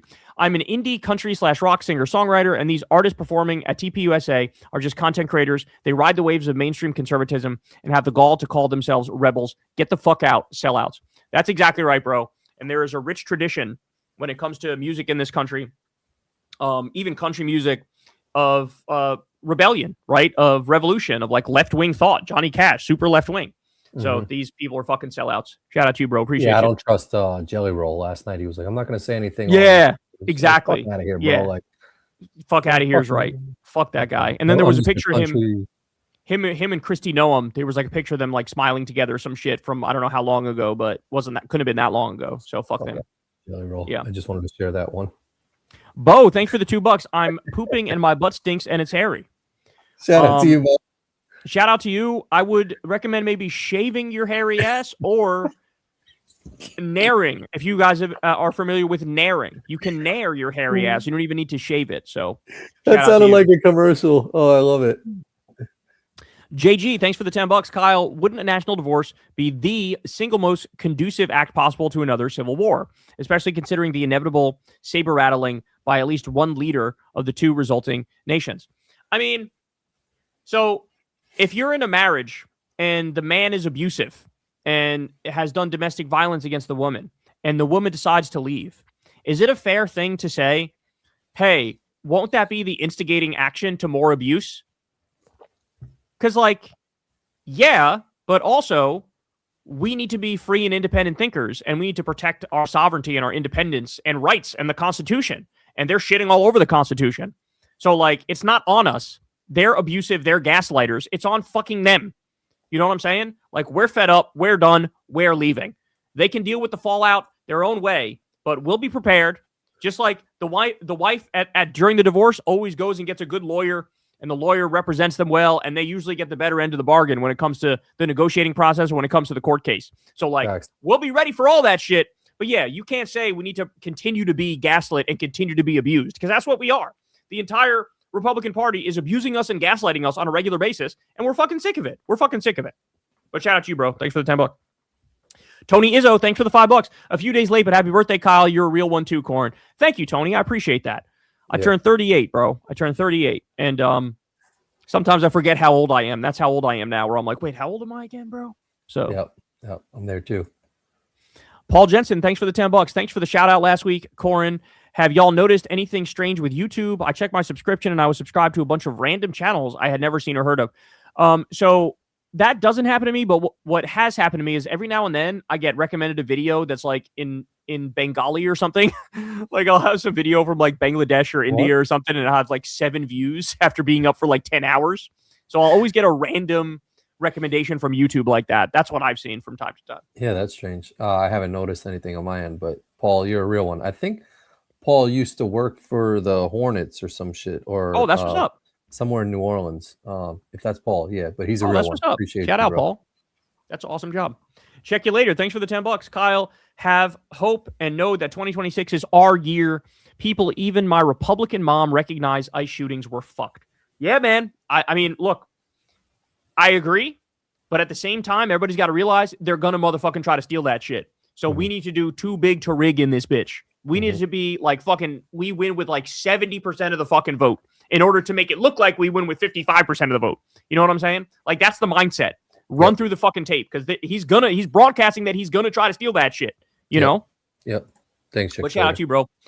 Misfit Shred, thanks for the $10. Have you seen that Darren Aronofsky AI show on YouTube? It's called On This Day 1776. It's horrible. Benjamin Franklin looks like Gollum, LOL. I have not seen it, but that sounds horrible. It's almost like you're telling me not to see it. Yeah. Like, it's really bad. You should check it out. John Brown, thanks for the $5. The new Epstein files are so insane that a few years ago, I wouldn't have believed a lot of it, but I have no doubt literally like some satanic cult shit. Bro, I'm telling you, it's like they worship fucking Baal or Moloch. It's like they are actually on some satanic shit. It is crazy. And I didn't think that shit was real. I never believed anybody actually like worship Satan. But apparently, like, these fucking billionaires, they get so much wealth and so much power that, like, everything becomes boring to them, and they try to push the envelope. And so they, like, fuck kids, and they, you know, get into, like, torture and bestiality and shit like that. And I don't know, it's so weird. Like, something happens when they get that much money. They just lose their fucking minds. They lose all connection to other people, you know? Yeah, there was an interview that Epstein did with someone, and they asked him, like, do you see yourself as, like, the devil or something like that? Yeah, I forgot, like, some weird shit. Yeah, and then he kind of, like, ended the interview. It was weird. Yeah. Mick Redbeard, thank you for Mick Redbeard, I should say. Thank you for the $5. Did you see the Midas post that Tulsi may have been a big-time spy? Some whistleblower thing is locked in a safe. Yes, I've been seeing these articles. I think it was like a Wall Street Journal article where they're basically saying that, like, people at the FBI, I think it was, were blowing the whistle on Tulsi, and they were going through the proper channels and, like, trying to get the information out. But then the Trump regime, like, blocked it from getting out. And so now there's, like, weird insinuations in the articles that, like, there's this big bombshell about Tulsi. And yeah, I don't know, is that the thing that they're saying she's a spy? Because at this point, I would fucking believe that shit. Like, at this point, like, this regime has fucking infiltrated 17 Ways to Sunday, you know? Yeah. Reflector, thanks for the $5. Happy B-Day, K. Thank you very much. Andreessen Conehead beats Hamman Slab. C, have you and M had tire plus heater fixed from Australia, 89 degrees Fahrenheit today, up to 120 in the South last week. Jesus Christ. I will take 89. I will take 89 degrees right now, and I will be fucking incredibly happy with that. I know you're referencing Andreessen's Conehead. The other one I don't know, though. Hamman Slab. Oh, Hamman. You're talking about... the guy. I know you're talking about. Yeah, what's his name? Tom Homan. Yep. Tom Homan. Yeah. Yep. Yeah, so fuck Andreessen and fuck Hamman. I like that we decoded this. That's fucking awesome. And my tire, if they're talking about like my car tire, I did get my car tire fixed. I got 3 new car tires, and my water heater has not been fixed. I'm just, knock on wood, praying that shit doesn't go, because bro, that shit is gonna go. That shit is gonna go. Right? Go. It's leaking Absolutely. It's a wrap. You got to get that shit thing. I know it's like to get a new water heater is like OD expensive, but like you sort of got to bite the bullet. That shit, right? That one dude took care of me tonight, so maybe that's gonna go towards it. Yeah, for sure. Shout out on that. But shout out to you, bro. Thank you very much. Appreciate you. And I'm jealous of the 89 degrees. Jagger, thanks for the $5. Hey, Kyle, what are your thoughts on Netflix Warner's deal? Apparently, Heritage Foundation passed a memo to representatives on how this deal would be bad because woke. Well, if they hate it, I fucking love it, because fuck those guys. I didn't really have thoughts on it, but now that you're telling me this, that makes me lean in favor of it. So that's a good thing that Netflix and Warner? I don't know. I genuinely, this is the first time I'm literally even hearing about it. Yeah, I didn't know about that either. Netflix and Warner Brothers did a deal, but I guess, the ones you got to worry about, you got to worry about the Ellisons buying more shit. You got to worry about Fox News buying more shit. Like, those are the ones who we know are like ideologically right wing. Yeah. So maybe this will be not as bad, but the fact that, they don't like it because it's right wing think tanks don't like it, that's a good sign, Yeah, I had that same mindset today. I saw something. He was like an old football coach, and now he's in Congress. It's like Tommy Tuberville or some shit like that. Yeah, Tommy Tuberville, yeah. But he was like, in all caps, like, we need to pass this vote for this or some shit. And right when I saw that, I was like, we definitely don't need to pass whatever that vote 100%. 100%. That's exactly right. Official Voronin, thanks for the $5. Kyle, aren't the activities of the elites reflective of human nature? This is desire of humans. The working class would do the same if no law. I don't think there's anything in human nature that makes your average person want to be a pedophile or a cannibal or torture people. In fact, I think quite the opposite. I think that there's good and bad in people, but you only get to that level of perversion and that level of insanity if you've lost your humanity. And the way that these people have lost their humanity is through accumulating extreme amounts of wealth. There's literally studies on this that, like, you become more immoral the more wealth you get. Like, when you get to that billionaire level, you don't think about other humans. You don't care about other humans. You don't care about humanity. Yeah. You put yourself in a different category, and they are less than human to you. So no, I actually think the extreme wealth leads to this offshoot of these perversions where people are into all sorts of horrible shit. So I just fundamentally disagree with your premise. But shout out to you, bro. I appreciate the $5. Thanks. Cartoon, thanks for the $5. Who you got winning the Super Bowl? Also, did you see that new AI Revolutionary War film directed by Darren Aronofsky? Thoughts? It looks like slop. I haven't seen that, but yes, I'm kind of like principally opposed to this AI type shit. So, it was like AI films. I guess so. It's film of AI. That seems new so AI strange. Revolutionary War film. Yeah, it probably took crazy. a ridiculous amount of power to make it too. You know. Yeah, that too. I like the Seahawks over the Patriots. I feel like that's the universal pick. So the Patriots will probably win just because it's rigged, but I think the Seahawks have a better offense. Yeah, I'm with Corin on that. On brand vibes, thanks for the $5. Did Kyle already respond to Dave Smith laughing at his political science degree and saying Kyle doesn't know enough to justify debating? Oh, that is hilarious. But hey, if he's going to dodge, he's going to dodge. That's fine. Yeah, that guy's a bozo. John Brown, thanks for the $10. Been following Graham Plattner. He's been saying the right stuff about ICE. I think he might represent what we need right now in our leaders, a militant, aggressive, bold lefty. We live in revolutionary time. You're not wrong, bro. You're not wrong.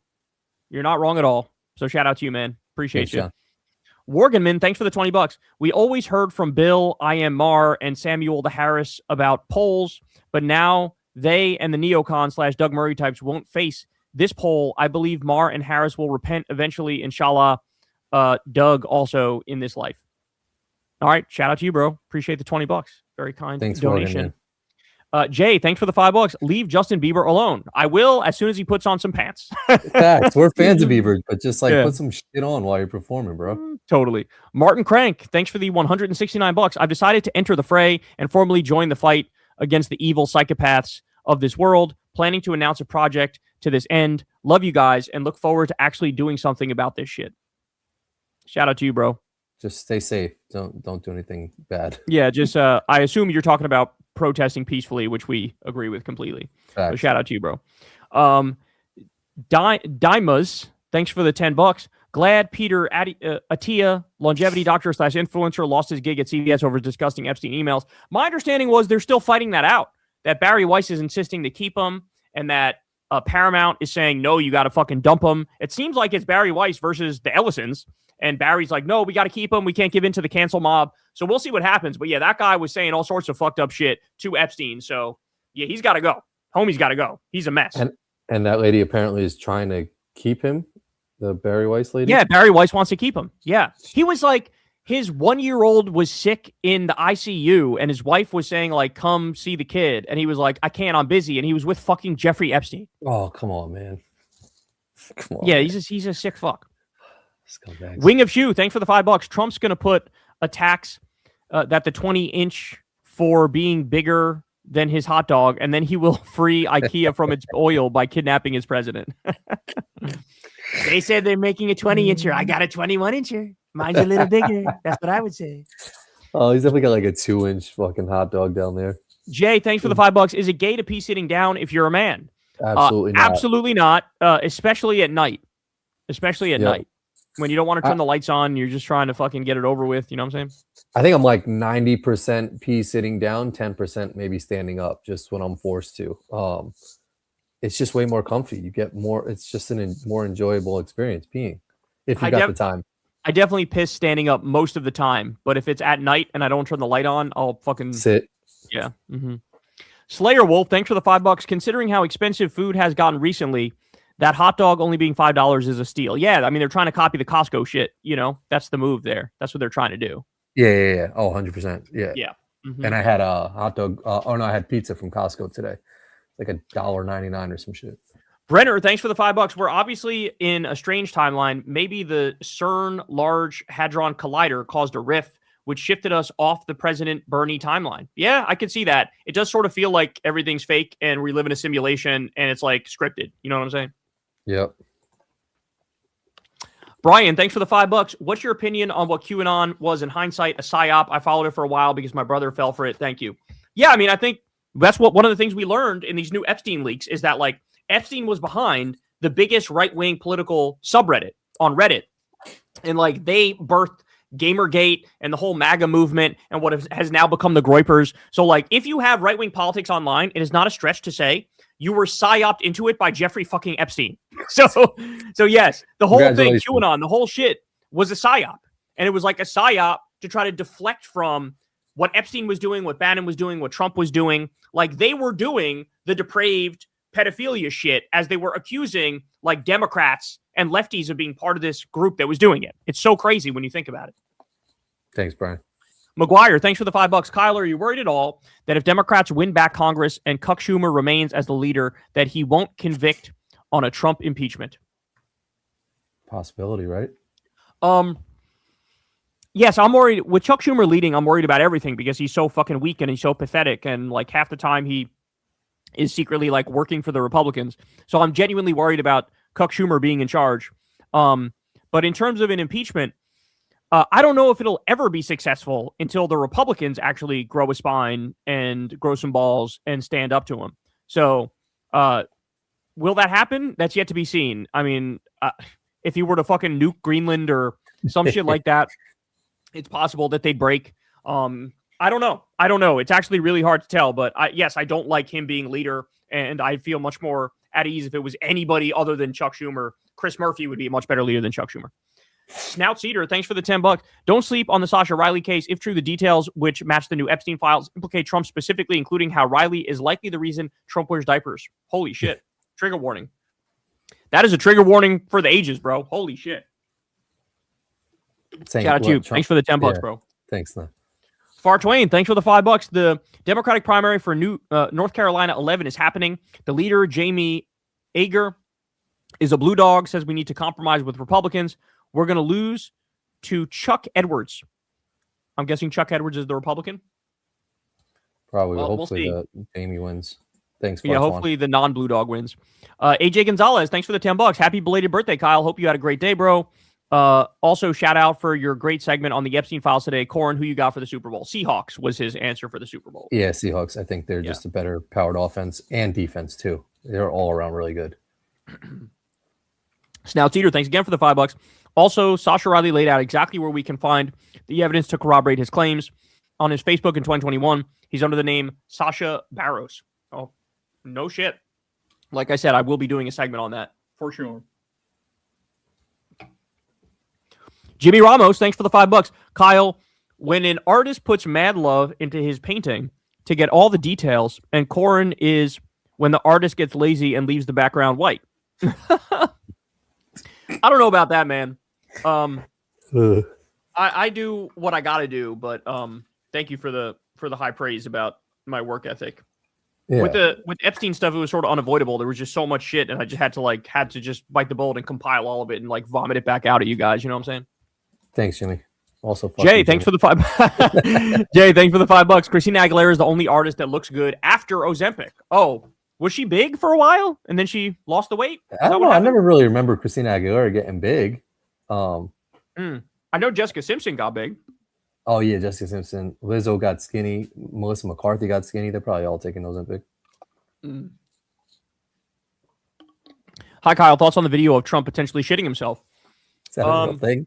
I'm going to cover that. I'm actually going to cover that. Yeah, that's the thing. Oh yeah. Mm-hmm. Oh, that's funny. The internet is lit up on that, so you'll have to wait till tomorrow to hear my thoughts on that shit. You heard it first tomorrow.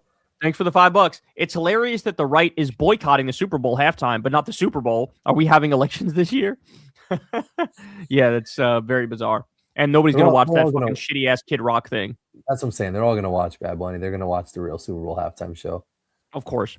Gunjan, thanks for the $10. Kyle, I've been a fan of Dolce & Gabbana The One for years. It's the only cologne I use. I want to branch out, though. Any similar fragrance you would recommend? Love you guys. Left is best. Go Knicks. So Dolce & Gabbana The One is in my top 5. That's how much I love Dolce & Gabbana The One. So, So you have a similar taste to me. That's what that tells me, based off off the fact that you like that one. So I would say, if you like Dolce & Gabbana The One, I could recommend for you Armani Code Eau de Parfum. You would like that one. Armani Code Eau de Parfum. Not the Eau de Toilette and not the Parfum, the Eau de Parfum. And if you want to go a little more expensive, go Tobacco Vanille, which is a Tom Ford fragrance, which is fucking tremendous, and women love that shit.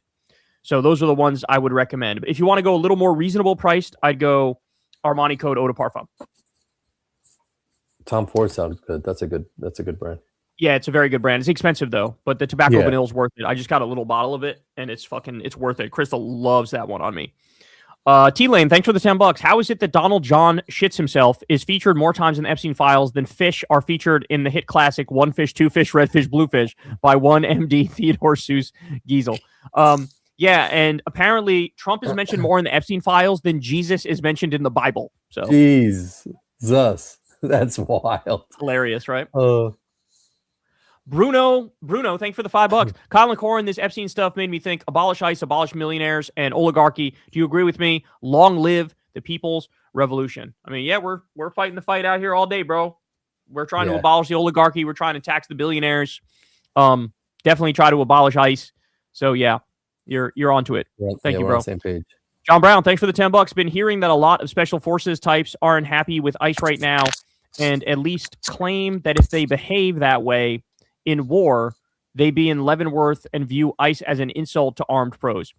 Yes, there's even other ICE agents who are reaching out, and CBP people who are reaching out to Ken Klippenstein, and they're going, these motherfuckers, it's amateur hour, they're the new guys are idiots, yada, yada, yada. So yes, there's a lot of anger, there's a lot of dissension in the ranks, and there's a lot of actual pros, like, you know, people who've been officers for a long time and have been trained and dealing with domestic policing.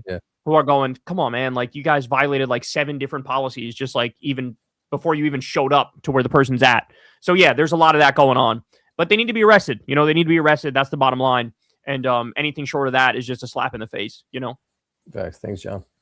Tony, thanks for the $5. Kyle, do you think ICE and CBP should be compared to the SAVAK, the Fedayeen Saddam, and the HTS group of al-Jilani in Syria, as well as the IDF? Yeah, I mean, I've been going with the classic. I call them the Gestapo, as people have pointed out to me. They're not technically like the Gestapo. They're more like the SS, I guess people are saying. But I just go with what sticks. The Gestapo seems to stick. It seems to have that gut punch that's part of it. But yeah, they're like any sort of domestic occupying army is what they are. And so, yeah, you can make an argument for, you know, like the IDF in the West Bank, for example, or some shit. Like that's what's going on. So I guess any of those would fit to one extent or another, but I go with the Gestapo because it seems to be the one that's caught on the most. Thanks, shout out to you, bro. The one and only Kevmao, thanks for the $5. Got a friend who is terrible at stand-up. Do I break it to him before or after he invites me to his first show? Don't break it to him. Let him learn the hard way. Mm-hmm. Oh. Sometimes you just gotta let people rock out and see where it goes. Yeah. You know? Like, if he's going to fail, he's going to fail, and it's going to happen anyway. There's no reason for you to be the one to be like, hey, dog, you fucking suck at this. You know what I'm saying? And what's terrible for you, I mean, even if he's bad, might be funny to some people. You know, it could be an awkward. It could be so bad that it's good. That's what I'm saying. And stand up, you could be so bad that you actually make people laugh. You know, 100%. Yeah. So yeah, I like your point. You swayed me like right away with that shit. Yeah, don't break it. Don't be the one to break that shit to him. Bobby Fett, thanks for the $5. Kyle, when are you going to start a fragrance channel? Your recommendations don't miss. Thoughts on Dolce & Gabbana, the one, Eau de Toilette versus Eau de Parfum. My wife loves the Ariana Grande. Good. I'm glad she loves the Ariana Grande. Yeah, I'm putting all the ladies onto the Ariana Grande ones. Every version of Dolce & Gabbana, the one, is phenomenal. The Eau de Toilette is great. The Eau de Parfum is great. I will say, though, I haven't tried the new. There's a new Eau de Parfum that just came out where they changed it a little bit. And I've heard mixed things on that. I know it lasts longer now. Like, that was always the knock on it, is like it doesn't last that long. So the new one lasts longer, but I don't know if they took away the magic of what the smell of the Eau de Parfum is, because it is so fucking amazing, the smell of the original Eau de Parfum. But big recommendation to Dolce & Gabbana, the one, across the board. They're fucking phenomenal. And big recommendation for the Ariana Grande one. She does a great job also. So yeah. I don't know if I'm going to do a channel, but like, you're getting like this right here, right now is like the fragrance channel. You know what I'm saying? Like, you're going to get all my thoughts on it, you know, like all right here. A lot of people are listening too. My man. Our boy Pentaxenstein, thanks for the $20, man. Kyle, if you haven't inked the deal on a generator, I suggest you buy an oversized transfer switch. It's the big money portion of the system. You can buy a bigger, better generator in the future. Your electrician will confirm. So Pentaxenstein, I can confirm we are in the process of getting a generator. It's not like literally happening right this second, but we're getting the numbers and agreeing to it. And I can also tell you, I can confirm we are actually going to spend a pretty penny on this thing. We're going to go all out. We're going to try to make it so that it's seamless. And we feel like it's worth the investment because we lose power so much that like it's worth it to get a really good generator. You know what I'm saying? 100%. So like we're on it. We're on it, bro. Thank you very much. Appreciate you. Yeah, Taxantine's a real one. Yeah, we have like a small generator. I think it was still pretty expensive, maybe 1,500 or 2,000, and it can like keep our refrigerator going and like main appliances. It's got outlets and shit on it. But to your point, when we first moved into our new house, this shit was like the lights were flickering. It's not something you want to fuck with. So like it's like you need a backup plan because if power goes, once that shit goes, it's a wrap. We're getting the shit that kicks on automatically when it turns off. Yeah, we're getting a really good one. So I'm excited for that, to be honest with you. Teflon Lizard, thanks for the $10. Kyle, on Rap Latte, you asked about an artist with overt political messaging, but still makes bops. Lupe Fiasco. Yeah, shout out to Lupe Fiasco, man. That's fucking awesome. Yeah, I should go back and listen to some Lupe Fiasco stuff. He's got some. When I worked at Wilson, we did some stuff with him, and like I think I like texted back and forth with him, but like super unique dude. He's like really into karate too and shit like that. A cool ass dude. Tess, thanks for the $20. Very kind. Kyle, you are amazing. How are you such an awesome human? I'm a Patreon donor and watch you every day. Would you ever consider moving overseas and doing your show from another country for your safety? To that last part, yes. Yes, of course, we would consider that without a doubt. Shout out to you for being a Patreon supporter. You keep the show going. It's because of people like you that I've never had to sell out, never had to talk to an advertiser, never had to fucking do shit. Like, you guys have made it so that you've made me as independent as I am. And thank you very much for your kind words. It's very much appreciated. Thank you so much. Yeah, thanks, Tess. Chicken Warrior, thanks for the $5. What do you think about cologne and perfume oils? I have one called Barack Obama I wear ironically enough that smells really good. Huh. Well, I've never heard of that before, but that is kind of crazy if you have that. You know, Crystal got me this like perfumer's set that has like the oils in it. And I was messing around with that a little bit the other day. And like, you get some interesting smells with just the pure oil, and some of them you love and some of them you hate. So yeah, I'm into perfumery in general. Is kind of cool. I can see myself in a different life having gotten into that, you know? I wonder if there really is something, or it's like, you know how like weed has all the different types of names for their shit? Oils. Oh yeah. Category, you know? Yeah, they have that with the oils for perfumery. It's kind of cool. Area 51, thanks for the $10. Please watch James Bamford on Democracy Now! And or Nation article in 2023 on Mossad and Bibi colluding with Trump in 2016 to win the election. Makes sense now. Bibi had blackmail and wanted puppets in POTUS. Oh, they got everybody. That's the thing about Trump that's so crazy. Everybody's got fucking blackmail on him. Putin's got blackmail on him. Netanyahu's got blackmail on him. The CIA's got blackmail on him. Everybody's got fucking blackmail on him. So like, yeah, he just does. Sometimes you sit and you watch him and you go, wait, what the fuck are you doing? Why are you doing this? And then you stop and you think about, oh my God. Like, he might actually be trying to destroy the country because they're blackmailing him into doing it. You know what I'm saying? Yeah.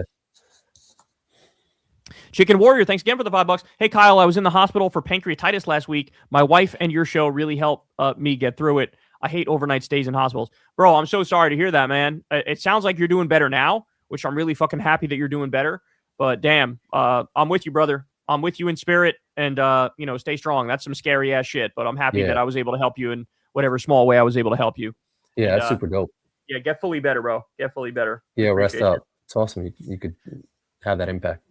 Juju Penguins, thanks for the $5. I'm part of the ex-Fundy community. Have you seen Christy Burke is running for Tennessee representative? I'm hoping she crushes Harshbarger. Interview on KKF. I don't know who that is, so I cannot promise about that, but I assume what you're saying is you're part of you were a fundamentalist Christian and now you're not, is what I think you're saying here. Shout out to you for getting out of that shit. That is, that is genuinely impressive. And you deserve a lot of credit if you were able to get yourself out of that. So much love to you, Juju Penguins. We appreciate you. Thanks, Juju. Pentaxin, thanks again for the $20, man. Dave Smith in search of qualified proctologists skilled in removing humongous ass slivers due to MAGA fence sitting and spinning. Oh, man. Dave Smith gets shitted on every week. Yeah, but I'm not serious. He's totally serious fence sitting on fascism, but I'm not serious.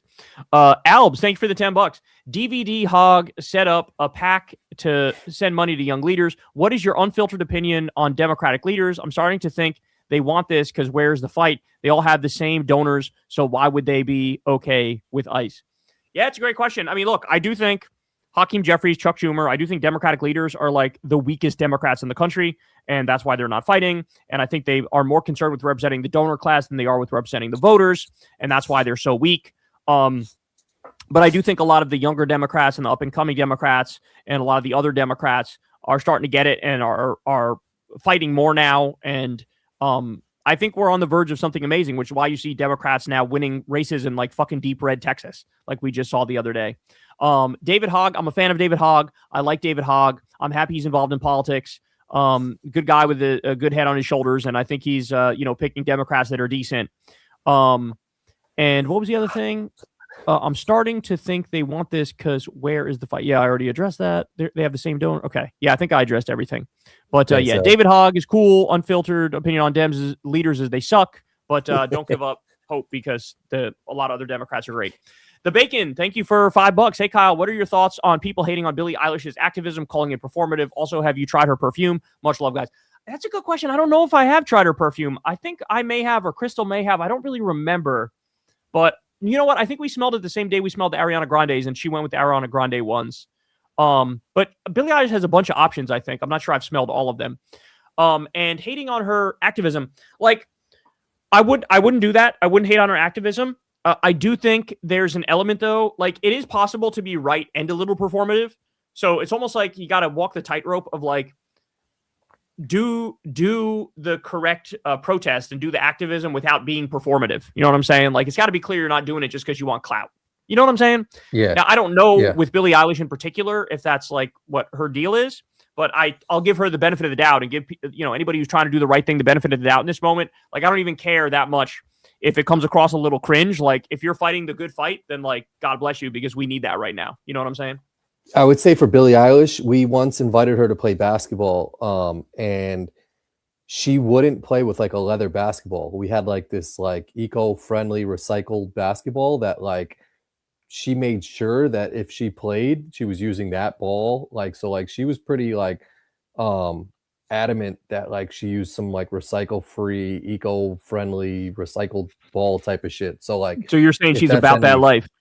Yeah, I think she really is about that life. Like, she was like, I'm not playing with a leather ball type of shit. So like, I think she really gets behind her activism stuff. All right. Well, then shout out to her. Shout out to her then. We like that. We fuck with that. Love the show, Kyle. I'm curious if you have a sense why some on the post left like to defend Tucker, even if he's nominally anti-war. Isn't it kind of, you don't got to hand it to ISIS situation? Yes, it is exactly that. And I'm happy you pointed that out. Yeah, no, there's no handing it to Tucker Carlson. Tucker Carlson was just at the White House clapping for Donald Trump. For Donald Trump after he abducted Maduro, the sovereign leader of Venezuela, and he's doing a meeting with all fucking oil CEOs to discuss how they're going to fucking plunder and pillage Venezuela's wealth. And he's standing there clapping for him. No, there is no handing it to Tucker. He could do whatever, he could pantomime whatever sort of criticism he wants. But if you're still sucking off Trump, which he is, you're not actually about that life. Yeah. Like, if you can't abandon Trump, that's ridiculous. So it's stupid when people do that. Global 99, thanks for the $5. I'm almost done editing a Kyle and Corin best of compilation. Might be more than one video due to length, but assured bangers I'll send in CW chat. Oh, well, that's pretty cool. Thank you, bro. Appreciate that. Thank you, bro. Appreciate that. Yeah, I'll post that shit and give you credit, whatever the fuck you want. Peppy Luscious, thanks for the $10. Have you ever tried Ralph Lauren Black Cologne? That was my go-to in high school. There were also the ones that were numbered 1 to 4, but a few of them just smelled like a forest. Haha. I don't think I've tried Ralph Lauren Black Cologne. But I'll give it an old look up on Fragrantica. Ralph Lauren Black Cologne Fragrantica. You like this forest smell, right? Oh, I know Polo Black. Are you just talking about Polo Black? Because I have that. It's good. Polo Black is solid, but I think you're talking about something else, which they don't seem to have on Fragrantica. But shout out to you, bro. Appreciate the $10. Hectic Nick's Corner, thanks for the $5. Was a Taylor Swift fan years ago and was searching and found the podcast with Corin meeting her. I'm a political junkie now by finding your page that odd way. That's so funny. That is so funny. Well, we are welcome. We're happy to have you, and we see you're a Knicks fan too. So shout out to you. Facts. Yeah, Taylor Swift, man. She came to a Knicks game, so your two worlds collided there. But she was super nice. So all the stories you hear about her is probably true. She seems like a nice lady. Red Blitz, thanks for the $20. Just here to contribute to Corin's Funky Food Fund. And FYI, Kyle, I'm my dad's kid. Pinaud, Lime, Sec, and Moisture Blast Irish Spring. I know what to do politically. Hails to the left. Well, shout out to you, bro. I don't know what the Irish Spring thing is about, but it sounds Interesting sentence. Yeah, and you'll you just got my next burger for next week. So thank you, bro. Appreciate the support. Area 51, thanks for the $5. MSM Russia gated, but nobody covered Israel collusion with Trump in 2016. Now MSM is saying Epstein was KGB honeypot. Will Israel skate on Epstein too? Yeah, I've noticed that too. The media will talk about his connections, Epstein's connections to Russia, but they won't talk about the connections to Israel. Like I said, he was a freelancer and he worked with all of them. So if they're being honest, they should talk about all those connections for sure. 100%. Yeah, shout out to you, bro. Jay, thanks for the $5. Bad Bunny is super progressive. He is pro Puerto Rican independence. He is triggering the right. He said he will dress in drag for Super Bowl like he did in MV. Yeah, and I heard he wasn't going to even speak English, which is, I love how much he's trolling them. So shout out to Bad Bunny. He's going hard. Yeah. Shout out to Bad Bunny. Lizzie Bennett, thanks for the $5. If y'all get Creed Aventus, you should get Aventus Absolute. I bought it for my husband and can't recommend it enough. The scents last longer and stronger. But is it the same profile? Creed Aventus. That Creed Aventus is a popular one, right? Absolute. It's like one of the top niche fragrances. It's like an entry-level niche fragrance, which like if you really get into fragrances, that's people go for like a Creed Aventus type thing. And I don't know if they just like made the original stronger or if they like changed the notes up. Pineapple, blackcurrant, grapefruit, bergamot, pink pepper, lemon, cardamom, cinnamon, ginger. It looks very similar to the original Creed. Just like she said, it probably just lasts longer. I'll see if I could get my nose on that. That'd be pretty cool. Thanks, you, Lizzie. Appreciate it. Yeah, Lizzie's a real one. Iraq Show, thanks for the $5. Jeffrey Epstein had so much aura and drip, it's crazy. Epstein built a 6 trafficking ring in an island with his bare hands. What have you done, huh? Not raped kids is what I've done. Get out of here, Iraq Show. They're just trolling. Yeah. 24-6 Alex, thank you for the $5. Pod Save America, super normie Democratic audience. They interviewed David Plouffe a week ago. I swear those comments sound like your fans love it. That's what I'm saying. Everybody's us now. We're just ahead of the game. It's that simple. Like, people want fighters, people want lefties, people want somebody who represents the opposite of what Trump represents. And so they're all us now. So that's good. That's good that's where the base is at, you know? Facts. Parham, thanks for the $5. Surprising how many people don't know the 3 branches of government. MAGA was there, a turning point for how uneducated the electorate became in the 80s.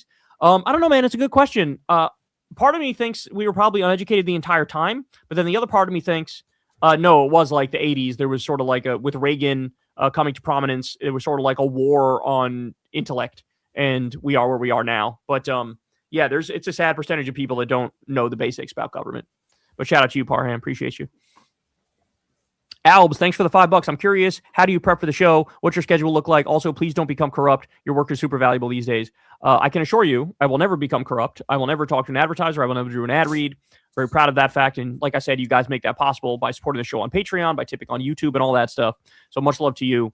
How do I prep for the show? I basically put the day aside, the day before a show, and it probably takes me 5 hours or so, 4 or 5 hours.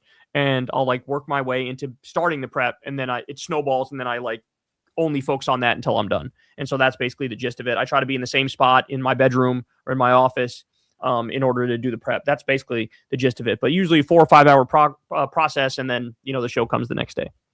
He's a machine.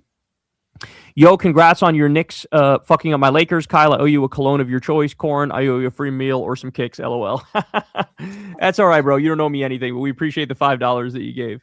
And yeah, the Knicks appear to have gotten the train back on the tracks a little bit within the past few games, so that's good to see. Yep. I'll take some metallic Jordan 5s, the black ones. Thank you. Stephen Laban, thanks for the $10. The Republican Party has to be forbidden and instead have ranked choice voting with all constitutional parties. Yeah, they've overreached. They've lost their minds. They've gone insane. And we really need a demagnification movement to like really use the Men in Black flashy thingy to make everybody forget about these past fucking 10 years because they've gone so insane that like there's no way they can even fit into a standard political spectrum anymore. You know what I'm saying? So for sure. Keith Black, thanks for the $10. We all need to fight this in whatever maximal way we can. For you, it's covering the chaos. Any recommended action for an aerospace engineer? I'm getting the gadgets ready.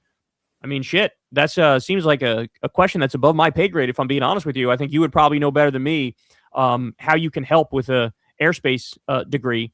But shout out to you, bro. And I agree. A place for everybody doing their thing, trying to fight back in whatever way they can. And even just protesting is a big deal. Even that goes a long way. Whether it's protesting, whether it's a strike, standing in solidarity with other people going through it, being an infiltrator into these systems and then like blowing the whistle on them. There's like a bunch of ways to do it. You know what I'm saying? Lawyers fucking keeping track of all the crimes. So everybody's got their thing they could do. But shout out to you, Keith. We appreciate you, man. Yeah, really impressive. Wes Nelson, thanks for the $5. If mental gymnastics was an Olympic sport, then Rogan would get a gold medal. Have you seen his recent appearance with Pickle Boy and Kurt Metzger?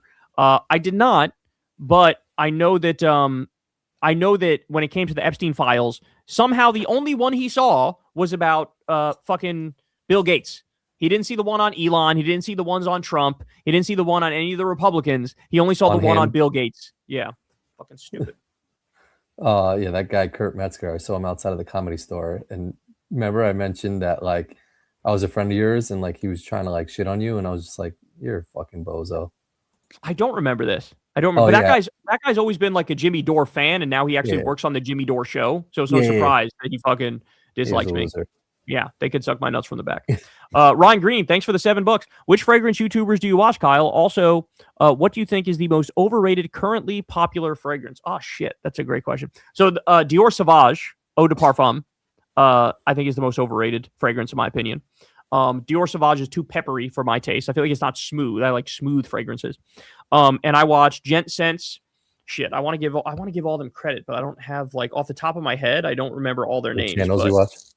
Yeah, but I'll just go with that for now. Gent Sense, maybe next week, if I remember, I can pull up some more of the... Here, let me click home and just see what pops up. Gent Sense, where are my fragrance YouTubers at? Oh, the Cubano guy. I watched the Cubano guy. Aromatics is another one that just popped up. Oh, what else? There's the guy who I watch who reminds me, Corin, of Will Fugazi. Yeah, my boy. Yeah. There's a guy I watch who reminds me of him. And none of his fucking videos are popping up here, but I want to give that guy credit too, because he does a great job. But anyway, those are just some of the channels I watch. I'd say Gent Sense probably the most. Thanks, Ryan. Jesus, thanks for the $10, bro. Why do those ICE murderers got to have the same name as me and my cousin, bro? Also, fuck ICE. My mama came here. Ran 3 restaurants and hired Americans, probably paid more taxes than most MAGA voters. Definitely paid more taxes than most MAGA voters. And yeah, that sucks, bro, that you share the name with them. Like, shit. that fucking sucks. I feel horrible about that. But shout out to you, man. Thank you for the donation. Really appreciate it. Jay. And I don't think people are going to blame you for the shooting, so don't worry about that. Albs, thanks for the $5. On Breaking Point, Sagar said Petro Cole isn't liked. Huh? Petro Cole isn't liked? Back from a trip and people love him. His party member is leading by +30. Not quite sure I understand what you're saying there, bro. Not quite sure I understand what you're saying there. Thanks, but are you referencing the big Democratic win in the Texas election the other day? I'm not sure. Slop Apocalypse, thank you for the $2. Late happy birthday, Kyle. Well, thank you. I appreciate it. Thank you all for the birthday wishes. Killicam, thanks for the $25. Very kind of you. I'm leftist and hold Second Amendment sentiments. Have your opinions on guns changed now that the feds are shooting people in the streets and we are in a soft civil war that may lead to a hot civil war where people may need to fight the government? Well, look, on that last part, I don't think that. I don't think you're going to have to fight the government, but I absolutely believe in self-defense. Like, self-defense is a literal right that's protected. So I would say my opinions on guns haven't changed, but my emphasis is changing. My emphasis in the past was on the common sense safety regulations that I believed in: universal background checks, ban on high-capacity magazines, registrations, shit. Like, I believe in all those things, and I used to focus on that. But in today's day and age, I'm more focused on telling liberals and lefties, get guns so that you can defend yourself. You know what I'm saying? Especially now with the soft civil war going on and MAGA being an insane death cult. So, like, my opinions haven't changed, but it will sound like I'm more pro-gun because I'm going to speak more about the pro-gun positions I have and not the anti-gun positions I have. So I hope that makes sense. Chillness of Crystal and Kyle equals relationship goals. Well, thank you very much. I appreciate that. Thanks, okay. Setlist, thanks for the $5. Back from Vegas. Imagine paying big money to see Melania at the Sphere when there is Eagles, Dead and Co., BSB, Backstreet Boys, I think it is, Wizard of Oz, etc. Sphere is awesome, by the way. I think they're building one actually in the National Harbor in DC. So there's the Sphere, a mini Sphere. So I think I'm going to be able to see it all the time with our commute. Yeah, I went to the opening night Sphere of U2. I went to a U2 concert there. Oh, for real? Yeah, and I got like dizzy as fuck. Like it was shit. That's crazy. So much shit going on. There was a lady in my suite too that had to leave because she was getting like was it Indigo or Vertigo or some shit? Vertigo. Are they playing Melania's movie at the Sphere? I don't know. I mean, it sounds like that's exactly what the person's saying, right? It's owned by James Dolan, so it doesn't surprise me. It wouldn't surprise me. Oh God. The Sphere is pretty awesome though. Jesus, thanks for the $5. Kyle, when are you going on Chapo? I'd love to hear you riff with Felix, Betterman, Will, and Matt. Also, let's get a repeat of 2014 Hawks vs. Pacers. Bro, I love the Chapo guys. I would love to go on Chapo. Those guys are fucking awesome. You can ask Crystal, but sometimes when we're on our ride back from DC, one of the first podcasts I go to is Chapo, and I listen to whatever they were talking about that week. So, yeah, I mean, I haven't gotten the invite, but hey, if they want to have me, I'm more than happy to join them. That'd be kind of cool. It'd be smart to have you on. Drone Strike, thanks for the $5. Kyle, much love from Yemen. Thank you for speaking for my people. Well, thank you, bro. I appreciate you, and much love to everybody in Yemen actually standing up to both the U.S. and Israel as they do a genocide and fucking bomb everybody under the sun. Starch Manning, thanks for the $5. I blame Newt plus Fox News, Republicans detaching fully from reality and seeing lying as a fucking virtue. Yeah, Newt Gingrich was sort of one of the original Trumps before Trump, and Fox News from 1996 and on is just a brainwashing factory. So shout out to you, bro. Michael, thanks for the $20. That's very nice of you. Or your wife for president and you for vice president. You want to subject us to that, bro? You want to subject us to that fucking torture? They dig through everything we've ever done. You know, every time I was an asshole to somebody by accident, they're digging that shit up. Michael, thanks again for the $20. Thank you for helping me to go from never Trumper to socialist. Love that.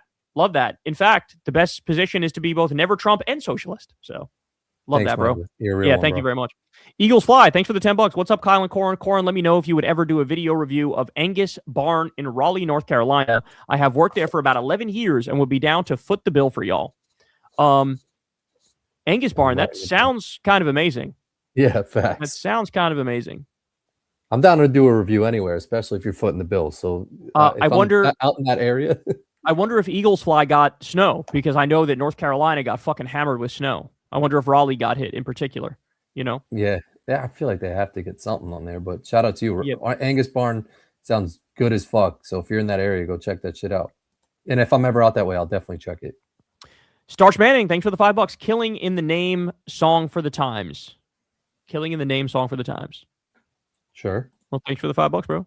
Handle, thanks for the $5. Be careful what groups you protest with. In Cincinnati, ICE is infiltrating, impersonating leftist groups. Yeah, that's another super important point, and shout out to you for making it.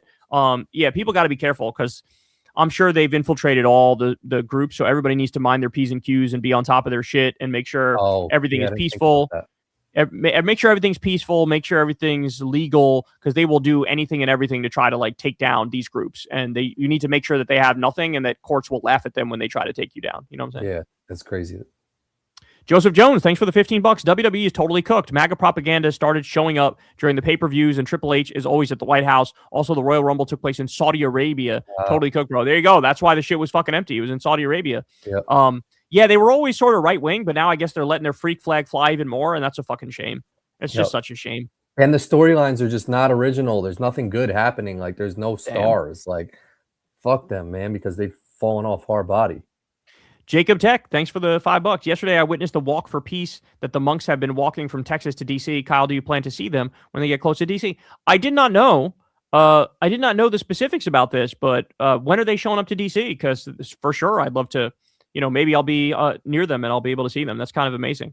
That's crazy. Shout out to them, man. That's some real shit. There's monks walking from Texas to DC. Yeah, I mean, I'm sure there's like some accommodations, of course, where they sleep and they whatever. But like, that's a big deal, especially now that you got fucking cold weather fucking everywhere. Like, this is the worst time to have to do that. Yeah, insane. Yeah, much love to those monks. Michael, thanks for the $10, man. Very kind of you. Yeah, he's a real Den, thanks for the $5. Have you guys ever played Street Fighter? Of course. Also, did you know Andrew Schultz is going to be starring in the new live-action Street Fighter movie? I think I did vaguely know that in the back of my mind, but I had forgotten it. But yes, we've played Street Fighter for sure. Absolutely. Facts. That's a You also classic. see they're coming out with the Michael Jackson movie too, I think. Who the fuck's playing Michael Jackson? That's a tough one to play. I think it's like a random person, but it looks, the preview looked really good. Damn, that's crazy. Thomas Donahoe, thanks for the $5. Trump and Netanyahu being on the board of peace is like Hannibal Lecter being on the board of vegetarians. That's exactly right. That's exactly right. You have the guy who wants to be like world emperor who's like murdering people every day going, I'm on the board of peace. I lead the board of peace. Like, don't fucking name it that. Disgusting. Alex, thanks for the $20. Very nice of you. Kyle, please tell me we are getting a video this week of you cooking Joe, Rush Limbaugh, Rogan. I live for you going Insky and hard in the paint on that barbecue chicken hoe, literally parroting protest conspiracy theories. F him. Well, I'm not sure which clip you're talking about, but if something comes across my feed that I feel the need to go in on him for, I will definitely do that. Lately, he's gotten less coverage just because, like, everybody knows he's a right-wing hack now, and it's, like, a little bit more boring now to me than it was before. But certainly, if I see him say something objectionable, I'll cover it. Shout out to you, bro. Alex. Appreciate you. Thank you, Brian, for the $5. Thanks for the super sticker. We Sama, thanks for the $10. I would love to have the national divorce. The problem is we would have an unhinged neighbor right next door. They would definitely invade us or be bombing us constantly. Would be a nightmare. But I mean, it's a nightmare living with them, bro. Like, right? Like, it's a nightmare living with them too. And also, they're like, remember they cut off all the childcare payments for the whole state of Minnesota over that fucking fake video from Nick Shirley. Like, we can't live like this anymore. They're kicking people off Medicaid. They're cutting off the childcare money. They're starting new wars. We're like subsidizing the red states. It's out of hand. It's enough already, you know? Yeah, they're so persuasive. You said they're trying to do it in California too, which is they're doing the same shit now. It's fucking crazy. They're so crazy. We're towards the end here.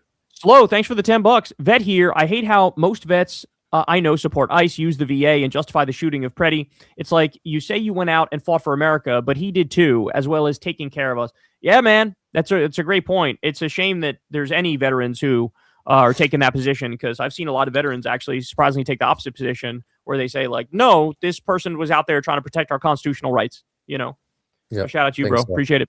Alex, thanks for the $5. Happy belated birthday, Kyle. As a washed about to turn 40 piece of shit, welcome to the club. Dark woke king for life.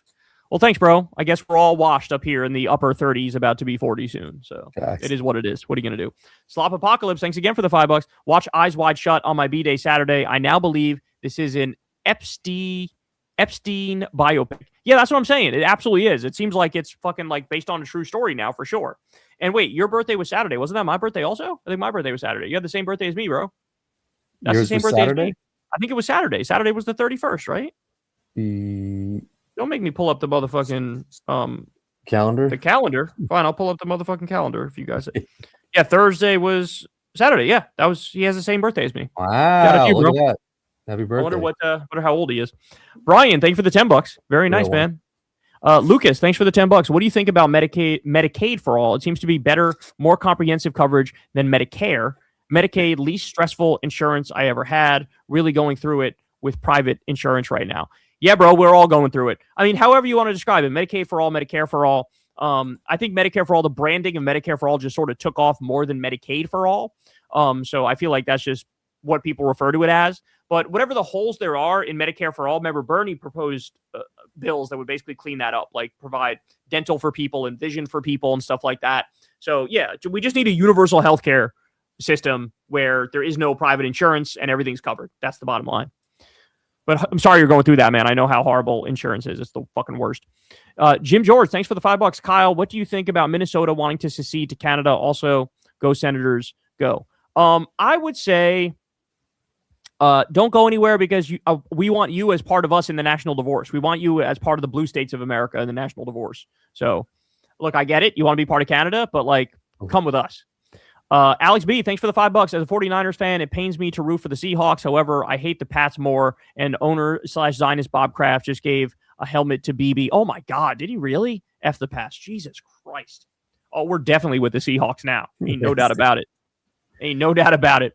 Moha, thanks for the $7. What's a proper justice given the absolute depravities? I feel like we reached a point where even the capital punishment is too empathetic. I mean, you're not wrong. You're not wrong. I'm principally opposed to the death penalty, but I could see myself making an exception if you prove in a court of law all these allegations of like pedophilia and torture and rape and all that stuff. But I mean, look, they all gotta be locked up. It's that simple. Life without the possibility of parole, lock them all up. and make an example of them. It's that simple. $2 Garage. Thank you for the $5. A small victory. Our local union won against the town planter. Seems real. He was quoting FDR. Yes.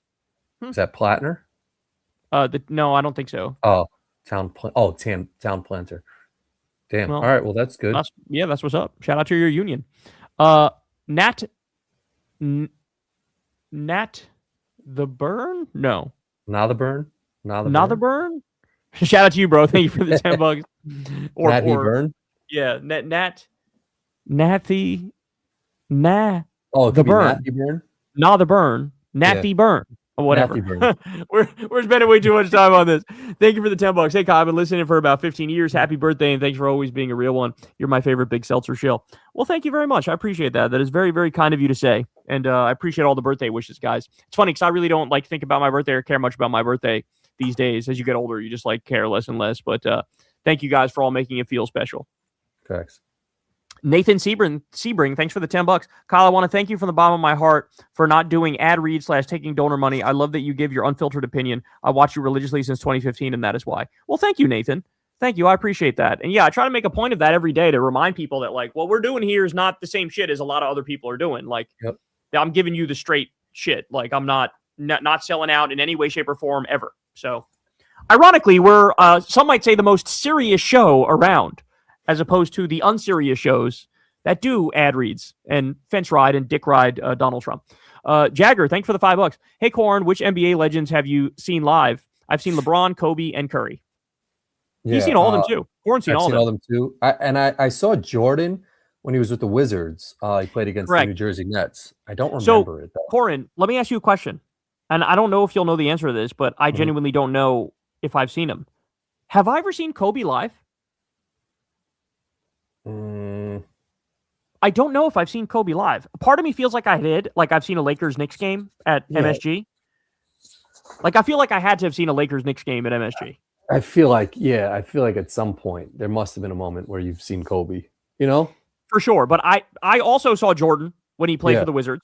So that's fucking cool as shit. That is very cool. And you saw him at the Garden. Yes. Yeah, I saw him in Jersey, which sucks. And I've also seen LeBron. I've seen LeBron, I think, multiple times. I actually haven't seen Curry yet. Oh, yeah. I need to see Curry before. Yeah. I need to see it. In fact, I tried to do it, but none of the dates worked this year. But we got to fucking do that shit because, man, he's one of the GOATs too, He was one of the most exciting that I've seen. I mean, Kobe was just his presence, but Curry cashing out those threes that's fun. Corin was on the floor with Kobe, right? That was when you worked for the Knicks. You saw Kobe up front. That's amazing. Kobe, That's amazing. not Bette Midler. Kobe, 50 Cent, and I think it was. No, I don't know who the third. Martha Stewart. Martha Stewart? No, it was some other blonde fucking bitch. But you had a picture with them, right? Yeah. And I think were you there that night that he dropped 50 on us in the Garden? Yes. I think he dropped 55, and then LeBron dropped 61 or next night, or vice versa. Corin was there for all that shit. He's seen some real shit. It's fucking amazing. Yeah. Lucas Magnus, thanks for the $10. My congressman is Marie Internment Camp Perez. Wish I could primary her, but I'm just a random. Also would have to quit my new EMT career. We're a purple district, so some say this is the best we get. I don't think so. I think you actually could do better than that. But she's sucks. She's really bad. But shout out to you for even thinking about primarying her.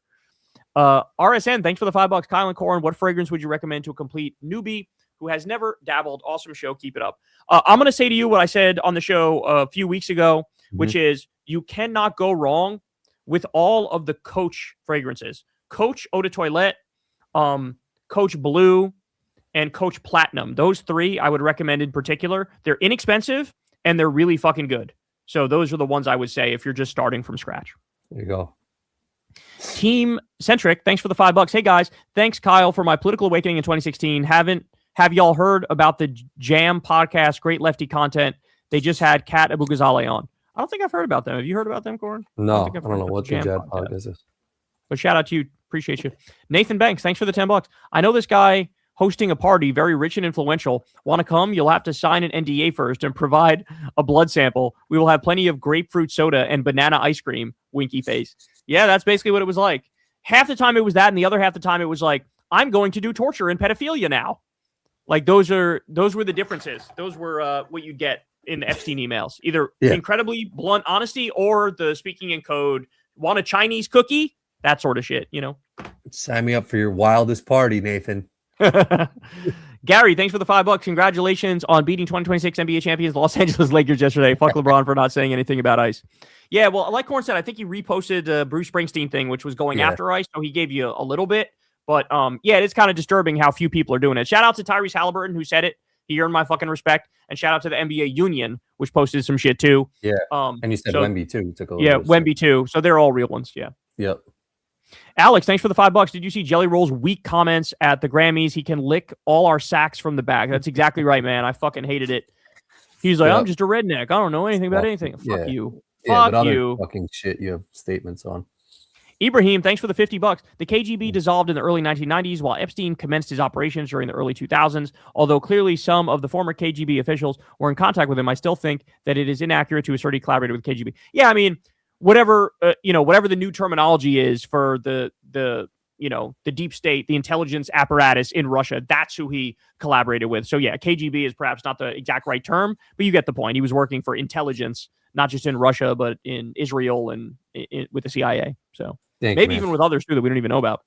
Minnesotan Lights, thanks for the $5. Hey Kyle, YouTube is trying to ruin your marriage by serving 10-year-old videos calling Crystal stupid as fuck when she's reporting on a plane crash or something. Don't worry. YouTube will not win this fight. Me and Crystal already know about that. And it's a real thing. Yeah, well, yeah. This was before I knew her. Oh. She was pranked on MSNBC, and I was like, look at you, you're an idiot or whatever. And yeah, like she doesn't care. Neither do I. Stephen McFarland, thanks for the $5. Have you been able to stay close to friends, family with conservative views? It depends what you mean by close, right? Like, honestly, nobody really in my close family anymore has any conservative views anymore. Like even my mom is now pretty solidly Democrat. So that's what's up. Yeah. So like the actual conservative ones are a little bit distant and they will remain distant, you know. All right, finish it. Joshua Barnes, thanks for the $35. Kyle and Corin, they got my ex-president Zuma having lunch in the UK with Epstein. It goes as far as South Africa.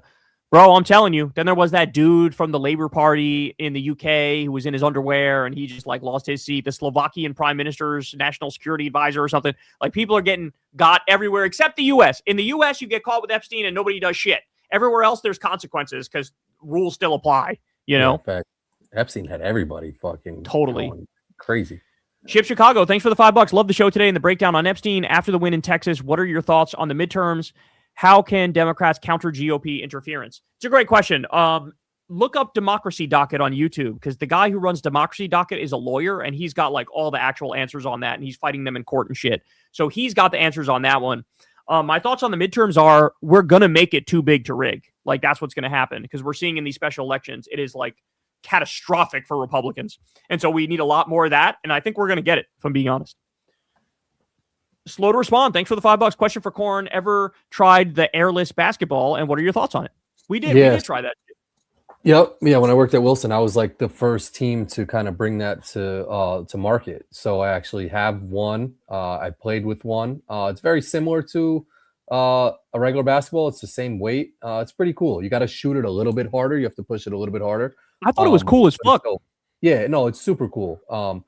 And maybe one day the NBA plays with it. I mean, like you never have to pump it up with air again. You could 3D print them. So like there's a lot of benefits you could have. You don't have to source leather to make the NBA ball. But it'd be a big change if they ever did change that shit. Facts. I like it though. It's kind of cool. Yeah, it was. $2 garage. Thanks for the $5. Thanks Kyle and Bernie and people like Plattner and Eugene Debs. 25 found a purpose. I want to run as a progressive locally. Be the change you want. Hey, that'd be awesome, man. Shout out to you. That'd be amazing if you throw your hat in the ring there. Tony D, thanks for the $20. Kyle, do you know all your perfume companies you use exploit kids to sell products? Never heard that before, bro. Never heard that before, but I wouldn't be surprised. Like the Pizzagate Hillary Clinton shit. I wouldn't be surprised. Every single industry at some level has like exploitation. There is no, what's the saying? There is no ethical consumption under capitalism. It just doesn't exist, you know? All right. Shout out to you though, bro. Very kind donation. Thank you, Mr. 123 Robert, for the $5. Would you have the progressive voice on KKF? Progressive voice is my boy. I don't know if Crystal would be cool to have him on KKF, but if he wants to have me on his show, I'll be happy to come on his show. He's an OG. Yeah, shout out. He's back doing content. I told you, Corey. He's back doing content. I know. So shout out to him. Go on his shit too, man. Progressive Voice. Have on your shit. Reach too, out. bro. Reach out, Progressive Voice. Facts. Become Numa. Thanks for the $5. Do you two have any / are open to any spiritual or esoteric / occult beliefs, manifestation, i.e. law of attraction? What about an afterlife / reincarnation? I will tell you my beliefs right now. You can categorize me as an agnostic or an atheist. I don't believe in any particular religion. I don't think there's a God, but ultimately at the end of the day, I don't know if there is or isn't. So I'm kind of humble on that front. But outside of that, the only thing I believe in that's like not super scientifically solid is energy. Like I think energy is a real thing in the sense that like I can walk into a room and just get a vibe off the room. Like this feels good, this feels bad, this feels neutral. I'm very picky about like what feeling I get when I walk into a room. And so there's something about that is not quantifiable, that like just it either vibes or it doesn't. That's the only thing I believe in that's a little outside the realm of like was perfectly scientifically rational. But that's my beliefs right there. Yeah, no, I'm aligned. I do believe there is some type of God type of shit, but it's almost in the same sense of like it's some energy type of just like bigger than us fucking like vibes type of shit. Mikey, thanks for the $5. Crystal clip from Breaking Points on the Daily Show tonight. Nice. Oh shit! I gotta text Crystal. She's sleeping. Fuck. Oh, it's fire. Good for the Daily Show. And that's on Monday too. So that's Jon Stewart. So Jon Stewart.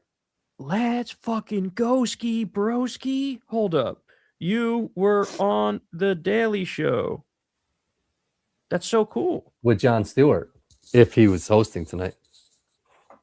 Shit, maybe Stewart will invite Crystal. That's what I'm saying. That could be the start. That'd be fucking amazing. PMG, thanks for the $10,000. We appreciate that, bro. Kyle, I'm a bit discouraged by your refusal to participate in protests, even though you constantly encourage others to do so. Do you at least offer financial or organizational support to these heroes? Let me say this. I'm not saying I'm never going to do a protest. What I'm saying is I just watched Charlie Kirk get murdered, and there's a lot of people out there who want to murder me. I will say this. You really don't know what it's like until you're in the shoes of somebody who's a like loud political commentator, especially somebody who's on the left, knowing how violent the right is. Yeah. Like it is actually like regular ass death threats. Okay. Sure. Now I've relatively kept my sanity because I put it out of sight, out of mind and stuff. But there is straight up and sometimes scary death threats where they send you like your fucking address and shit. Okay. That's weird. Yeah. Yeah. So like it's real life to me in a way that you honestly can't understand as not having lived through it. Okay. Yeah. So after watching Charlie get killed, I made the decision, like, I'm just going to stay out of the public eye for a hot minute. If like Politicon reached out and said they wanted to do some shit, I would say no at that point. Right. Now, will there come a time when the temperature maybe comes down a little bit where I feel like I'll go do some public events? Absolutely. That day may come. But right now I'm not there yet. I'm not saying I'll never protest, but I'm saying at the moment, I get enough death threats on enough of a regular basis where I'm just going to play it safe. Now, you can look at that and say, Kyle, you're being a bitch, to which I say, call me a bitch all you want. I understand people having that perspective, but I have nothing but respect and love and adoration and admiration for all the real heroes that are out there doing the work. I try to do my part the way I can, which is basically covering the news and doing that stuff. And to me, I feel comfortable doing that, and I don't feel like, I'm not doing enough or whatever. No, but if you see it some other way, then that's your prerogative. That's all I'd say in response to that. Yeah. Shocked guy, thanks for the $10. Rate these Kyleisms I made up. I'd rather have Crystal swing a golf club at my dick or nuts. I'd rather have explosive diarrhea for 24 hours. I'd rather hug 106 feet tall cacti while wearing only swim trunks. I would say I'd rather have Crystal swing a club at my dick / balls is like 9 out of 10. I'd rather have explosive diarrhea for 24 hours is 10 out of 10. And I'd rather hug 106 feet tall cacti while wearing only swim trunks. I'm giving that a 6 out of 10 because there's too much going on. It's got to hit right away, and that one I got to think about a little bit. Yeah, so that one gets a 6. Thanks, Shaka. Soul Respond, thanks for the $10. Oh, and thoughts on joining ICE with plans of being a whistleblower. I don't know if I can handle the hate as well as all the BS they will probably have me do. Makes me sick just thinking of it. I mean, yeah, but at the same time, bro, we need people in there of conscience who are just going to like keep notes on all the fucking crimes that are committed and be able to spill all the tea and testify in the future and all that stuff. Like in the same way, think about it like this. In the same way that ICE has infiltrated left-wing protest groups, right? We need to infiltrate them. That's how you got to think about it. So in a sense, I'm all for you doing that, even though you feel like you're doing something wrong there. Chicken Warrior, thanks for the $5. Yo, Kyle, do you want a cat? We have a cute one named Smeagol, who I found and rescued. She was days away from death, so I took her in, but we're full on cats. Unfortunately, my friend Chicken Warrior, we have 3 cats now, and we're all catted out as well. We're at our capacity with cats. We spend a fortune on cat food, and we also still have a dog, so we got a lot going on, but appreciate the offer. BizRN Reality, thank you for the $5. Kyle or Corin, please go and read Imperialism as a Final Stage of Capitalism by Vladimir Lenin. God damn it. All right, well, shout out to you, bro. Appreciate it. Thank you. Chicken Warrior, thanks for the $20. I tried to give her away, but I don't think most people are in the market for a cat right now, and we really need to find her a home. Our humane society near us is full. There's a real crisis going on with strays. Yeah, I hear you, bro. We had multiple cats show up to our doorstep, and we ended up taking them in. So, like I said, we're full. But anybody who's reading this, reach out to Chicken Warrior if you want a cat. And you know, it'd be for taking them in, man. A good thing to do. Yeah. We took them in, man, and it's been a lot, but we got them. We love them. PNW Resist, thanks for the $10. The most offensive mask off part of these rifle and magazine bans is how they all exempt law enforcement. Cops and especially feds like ICE should lose access to anything else they ban for the working class. Totally agree. Shout out to you, bro. Chad Van Alston, thanks for the $5. Respectfully, you overemphasize the role podcast bros played in getting Trump elected. Biden and the Democrats buried themselves and deserved to lose. Respectfully, disagree that I overemphasize the role podcast bros played in getting Trump elected. The second part of that, I agree with you. So there is no disagreement there. Biden and the Democrats did bury themselves. They fucked themselves over on Gaza. Biden wasn't even able to make an argument for the last year of his presidency. So we agree on that second part more than you think we do. But you are underemphasizing the role the podcast bros played because they swung a lot of young men to go in that direction. Jay Barron, thanks for the $5. Big fan of Kyle. Have watched Secular Talk dating back to 2008. Ooh, what the fuck? That was back when I did it as a hobby. Also, is Corin the guy who named his daughter Nix? If so, that's awesome. Fan since 94. That's me. In 94 that is him, bro. That was when the Knicks were good. Clark Roth, thanks for the $15. Check out our cobalt blue Senator Maria Cantwell in Washington State. I'm really concerned about the planned inefficacy of the Democratic Party here. Sold out to the war machine naturally. Yeah. I hear you, bro. PNW Resist, thanks for the $5. Red Dead Redemption 2 is such a beautiful game and story, and the ending literally made me cry. LOL. It's helped me cope with the world recently. Try it. I'm not a big gamer anymore, but yeah, Red Dead Redemption seemed like a cool game, like a Western style game. Yeah, that's an OG game. Yeah, it seemed like a cool one. So if I were to game, that would be on the top of the list. Alex, thanks for the $10. Just for reference, Rogan's comments on Preddy shooting was totally both sidesing and spreading lies and administration talking points / conspiracy theories on protests being organized and funded by Soros BS. He's gonzo. Yeah, totally agree.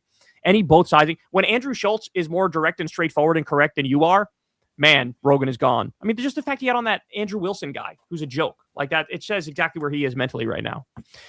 Jason, thanks for the $10. Just sub to Corin. Looking forward to your content, Kyle. I can't thank you enough for all you do. Also, happy birthday. Glad you're in the world. Well, thank you, Jason. It's very kind of you. We appreciate that. Thank you for the sub. Michael, thanks for the $5. The first basketball live I saw was Kentucky Sky losing in the Final Four, 1997. My dad almost cried when Kentucky lost. They won in 96 and 98. Yeah, it must be nice to Kentucky like that. Must be nice to actually win some shit. We just won the NBA Cup and we just got the feeling and it was kind of awesome. So yeah, Kentucky won mad fucking championships. Yeah, they win all the time. Michael, thanks for the $5. Happy birthday from another millennial that feels 85. Yeah, shout out, bro. We are getting there. We're getting to that 85 number. Full Tank, thanks for the $5. How do we feel knowing that Epstein was at the center of basically every major global incident in our lifetime? He was on the Trilateral Commission, for fuck's sake. Yeah, it feels fucking weird. There is a shadow government of pedophile billionaires that are in control, and he was one of the heads of it, spearhead of that shit.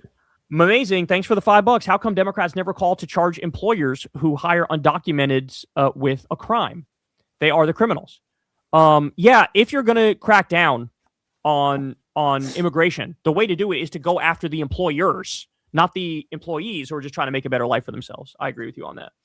Donna, thanks for the $5. Gen X in the house. Thank you for all you do. You should see the tolerant Christians yelling at the monks walking for peace. Oh my God, they're really harassing them. Jesus Christ. Shout out to you, Don. Appreciate you. Super Schmuck, thanks for the $10. Anna tonight called for the Epstein sickos to be tried and publicly hanged on TYT, and Jank looked a bit uncomfortable. It's all right, Jank. Don't be uncomfortable. She's not totally wrong. I'm against the death penalty, but I get the feeling. I get the sentiment. That's funny.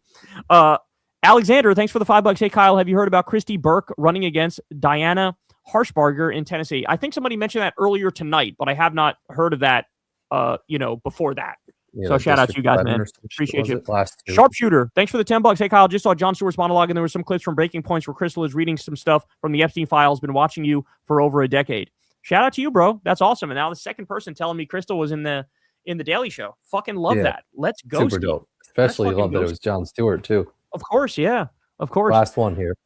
Starch Manning, thanks for the $10. Kyle, I think you're right. 100% undefeated on MAGA, understanding marginal tax rates, also branches of government. Anything else? Shit. I don't think they can name. Maybe they could get the First Amendment and the Second Amendment. After that, they got nothing. After that, they got nothing about, quartering a British soldier. They don't know about that one. They don't know about your rights in terms of privacy. They don't know about protection from cruel and unusual punishment. So they wouldn't get, maybe they'd be lucky if they get 2 of the 10 amendments. They might get 2 of them, but I doubt it, All right, Chicken Warrior, we'll give you the last one here. Someone please read this, Kyle. Corin, anyone who wants a cat, reach me at I can't throw her out, but please, we can't let these precious creatures go without a home. For some reason, I can't link my information. Someone reach out to Chicken Warrior and get his cat. There's 800 people. One of you need a cat. Yeah, Chicken Warrior. Are you also the same on Twitter and Blue Sky? Because somebody could reach out to you there. Oh, Mature might be. Where are you located? So you guys connect. Modder. At Modder. Guys, connect on Blue Sky or Twitter or wherever you message or send your emails to each other. Kyle, if you can't send it, Chicken Warrior, if you can't send it, Kyle, what you should do is write out your email in a way where you put a space between, if it's let's say it's chickenwarrior@gmail.com, do Chicken Warrior space @gmail.com. You know what I'm saying? Interested in the cat. Shout out to the I know. That's why I'm trying to let's let him put his email or some shit before we get out of here, because I want somebody to take care of that beautiful kitty. I know what it's like, man. We have multiple kitties that we came to the doorstep, and now, Dream is my girl. Dream is the one that showed up to the doorstep first, and now me and her are like this, So would you say put his email, Chicken Warrior? Yeah, put your email in there, Chicken Warrior, and just put spaces. If it's not letting you put your actual thing as one, do Chicken Warrior space @Gmail space.com. You know what I'm saying? Right. I'll wait for it, Chicken Warrior. You've sent in all these chats. Now send in the most important one with the information where people can fucking reach out to you. Yeah, exactly. And then guys, pay attention and see what he puts in for his email. You know what I'm saying? Facts. Kyle, anything else before we hop off? No, I'm good, bro. I just want to make sure people can get the the email from him, so that somebody could get a kitty. Looks like we got a bunch of people in the market for a kitty. He didn't fall asleep. He just sent the last chat. The cat needs a home, guys. Yes, the cat. Chicken Warrior, don't fail us now, man. All right, you could send it next week if you can hold out for a week on the cat. Nope, he's not sending it. All right, Chicken Warrior, where you at, bro? We'll leave it at that. We're waiting on you, dog. He's sending all that shit. Yeah, he sent 48 messages, and now when we tell him how to type it, he's like, "Wait, what?" Oh, here we go. Everyone, there it is. There you go. RJB Tar Heels fan @gmail.com. That's what it is. So maybe he is in North Carolina. Yeah. So guys, obviously there's not the actual spaces in the thing, as you know. RJB Tar Heels fan @gmail.com. Get that precious kitty from Chicken Warrior. And shout out to you, Chicken Warrior, for being, saving the kitty in the first place. That's big. That's big. All right, man. I love you, bro. We love you guys, man. Everybody have a great rest of your night, and I'll talk to you tomorrow. Peace. Thanks. All right, I'm here now. Can you please see the YouTube chat? Yeah. Where are you located? Someone wants to know.